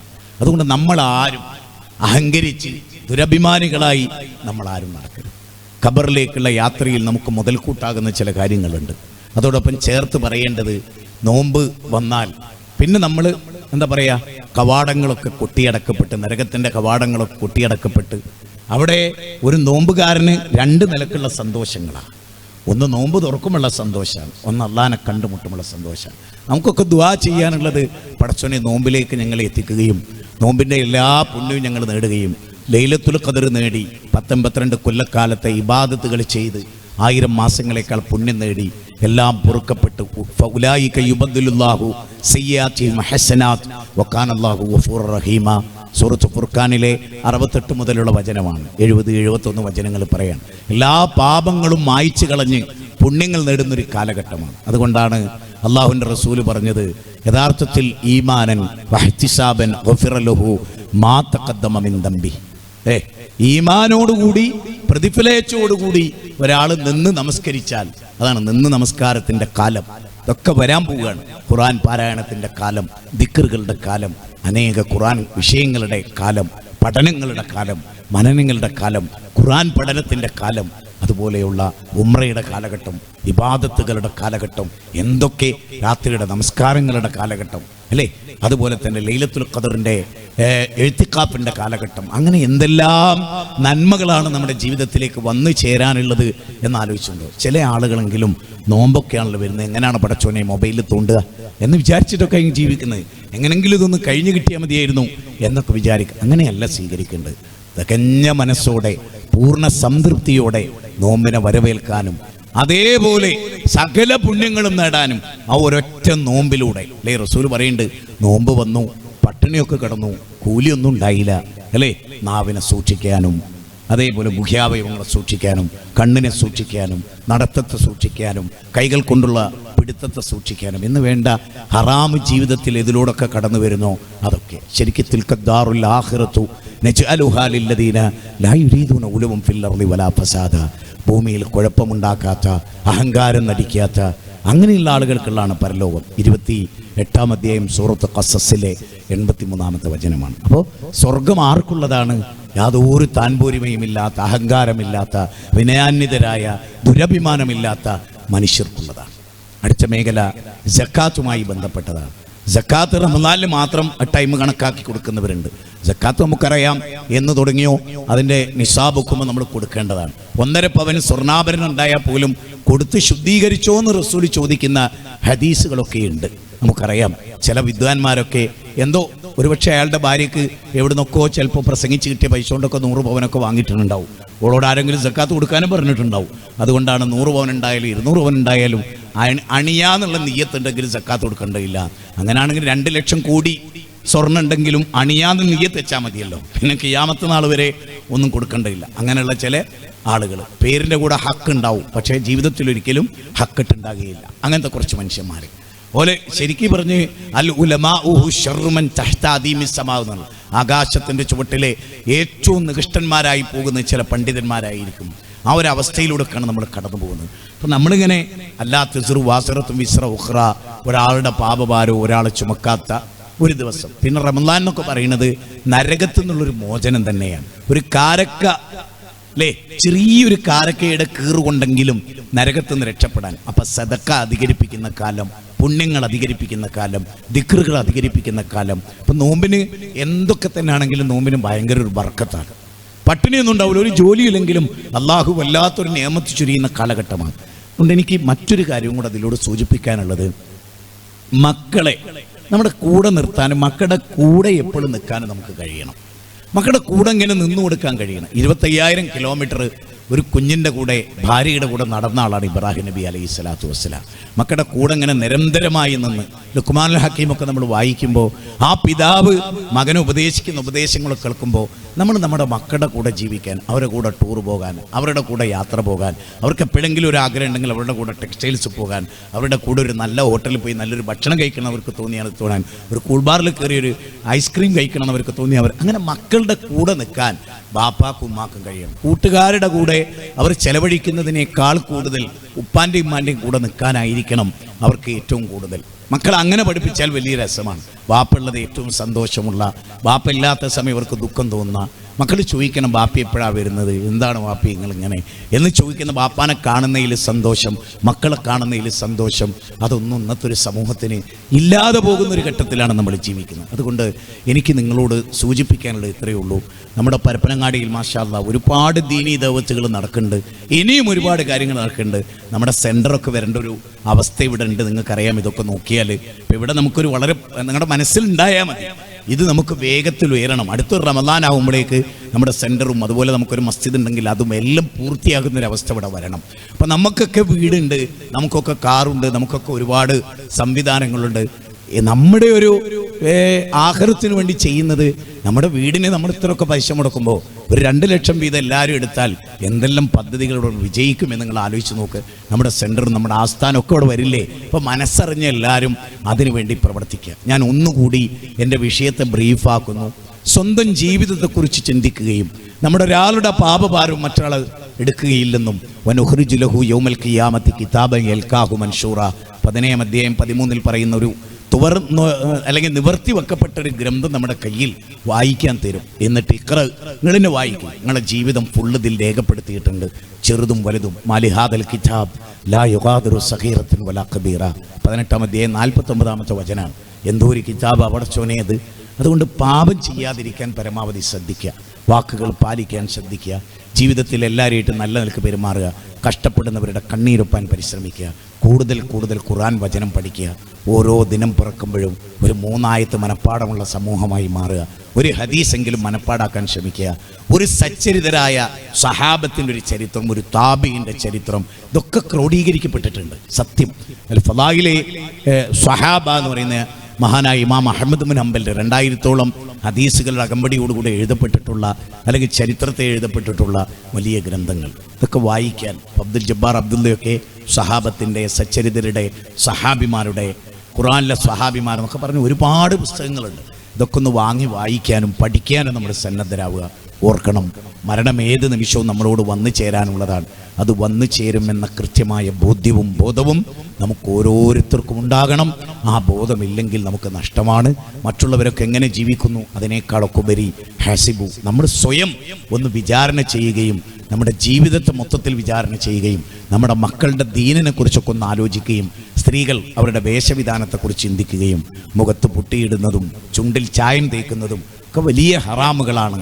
അതൊന്നും നമ്മുടെ മക്കൾ ചെയ്യാതിരിക്കാനും, കീറിപ്പറഞ്ഞ ടൈറ്റ് ജീൻസൊക്കെ ധരിച്ച് നമ്മുടെ മക്കൾ ടീഷർട്ടൊക്കെ ഇട്ട് പെൺകുട്ടികൾ ഇങ്ങനെ അങ്ങാടിയിലൂടെ അവരുടെ മാറൊക്കെ കാണിച്ച് നടക്കുന്ന ഒരു പ്രത്യേക അവസ്ഥ ലോകത്ത് സംജാതമായി. അതിൽ നിന്നൊക്കെ നമ്മുടെ മക്കളെ നമ്മൾ രക്ഷിക്കണം. യാ അയ്യുഹല്ലദീന ആമനു ഖൂ അൻഫുസകും വഅഹ്ലീകും നാറ എന്ന് സൂറത്തു തഹരീം 66-ാം അധ്യായം 6-ാമത്തെ വചനം. നിങ്ങളെയും നിങ്ങളുടെ കുടുംബത്തെയും അല്ലെ അലി ഇബ്നു അബീ ത്വാലിബ് റളിയല്ലാഹു അൻഹു പറഞ്ഞു, അല്ലിമുഹു വഅദ്ദിബുഹു, അവരെ നിങ്ങൾ പഠിപ്പിക്കണം, അവർക്ക് അദബ് പഠിപ്പിക്കണം, അവർക്ക് ഇൽമ് നേടിക്കൊടുക്കണം, അവരെ കഴുത്തിൽ ദിക്ർ കെട്ടി തൂക്കി കൊടുക്കണം, അങ്ങനെ അവർ മനപ്പാടാക്കണം എന്നൊക്കെ വിവരണത്തിൽ കാണാം. അങ്ങനെ നമ്മുടെ മക്കളെ പഠിപ്പിക്കുകയും നമ്മൾ സ്വയം പഠിക്കുകയും ഖൈറുക്കും മൻ തഅല്ലമൽ ഖുർആന വഅല്ലമഹു, ഖുർആൻ പഠിക്കുകയും പഠിപ്പിക്കുന്നവരൊക്കെ ആകാൻ നമുക്ക് സാധിക്കണം. അള്ളാഹു നമ്മെ അനുഗ്രഹിക്കുമാറാകട്ടെ. എല്ലാവിധ തിന്മകളിൽ നിന്നും അള്ളാഹു നമ്മെ കാത്തു രക്ഷിക്കട്ടെ. നാളെ മഅ്ശറയിൽ എരിപൊരി കൊള്ളുന്ന വെയിലത്ത് അർശന്റെ തളം നൽകി അള്ളാഹു നമ്മെ അനുഗ്രഹിക്കുമാറാകട്ടെ. റബ്ബനാ തഖബ്ബൽ മിന്നാ ഇന്നക അൻത സമീഉൽ അലീം വതുബ് അലൈനാ ഇന്നക അൻത തവ്വാബുർ റഹീം. റബ്ബനാ ആതിനാ ഫിദ് ദുനിയ ഹസന വഫിൽ ആഖിറതി ഹസനത വഖിനാ അദാബന്നാർ. വസല്ലല്ലാഹു വസല്ലം അലാ നബിയിനാ മുഹമ്മദിൻ വആലിഹി വസഹ്ബിഹി അജ്മഈൻ വൽഹംദുലില്ലാഹി റബ്ബിൽ ആലമീൻ. വസ്സലാമു അലൈക്കും വറഹ്മത്തുള്ളാഹി വബറകാതുഹു.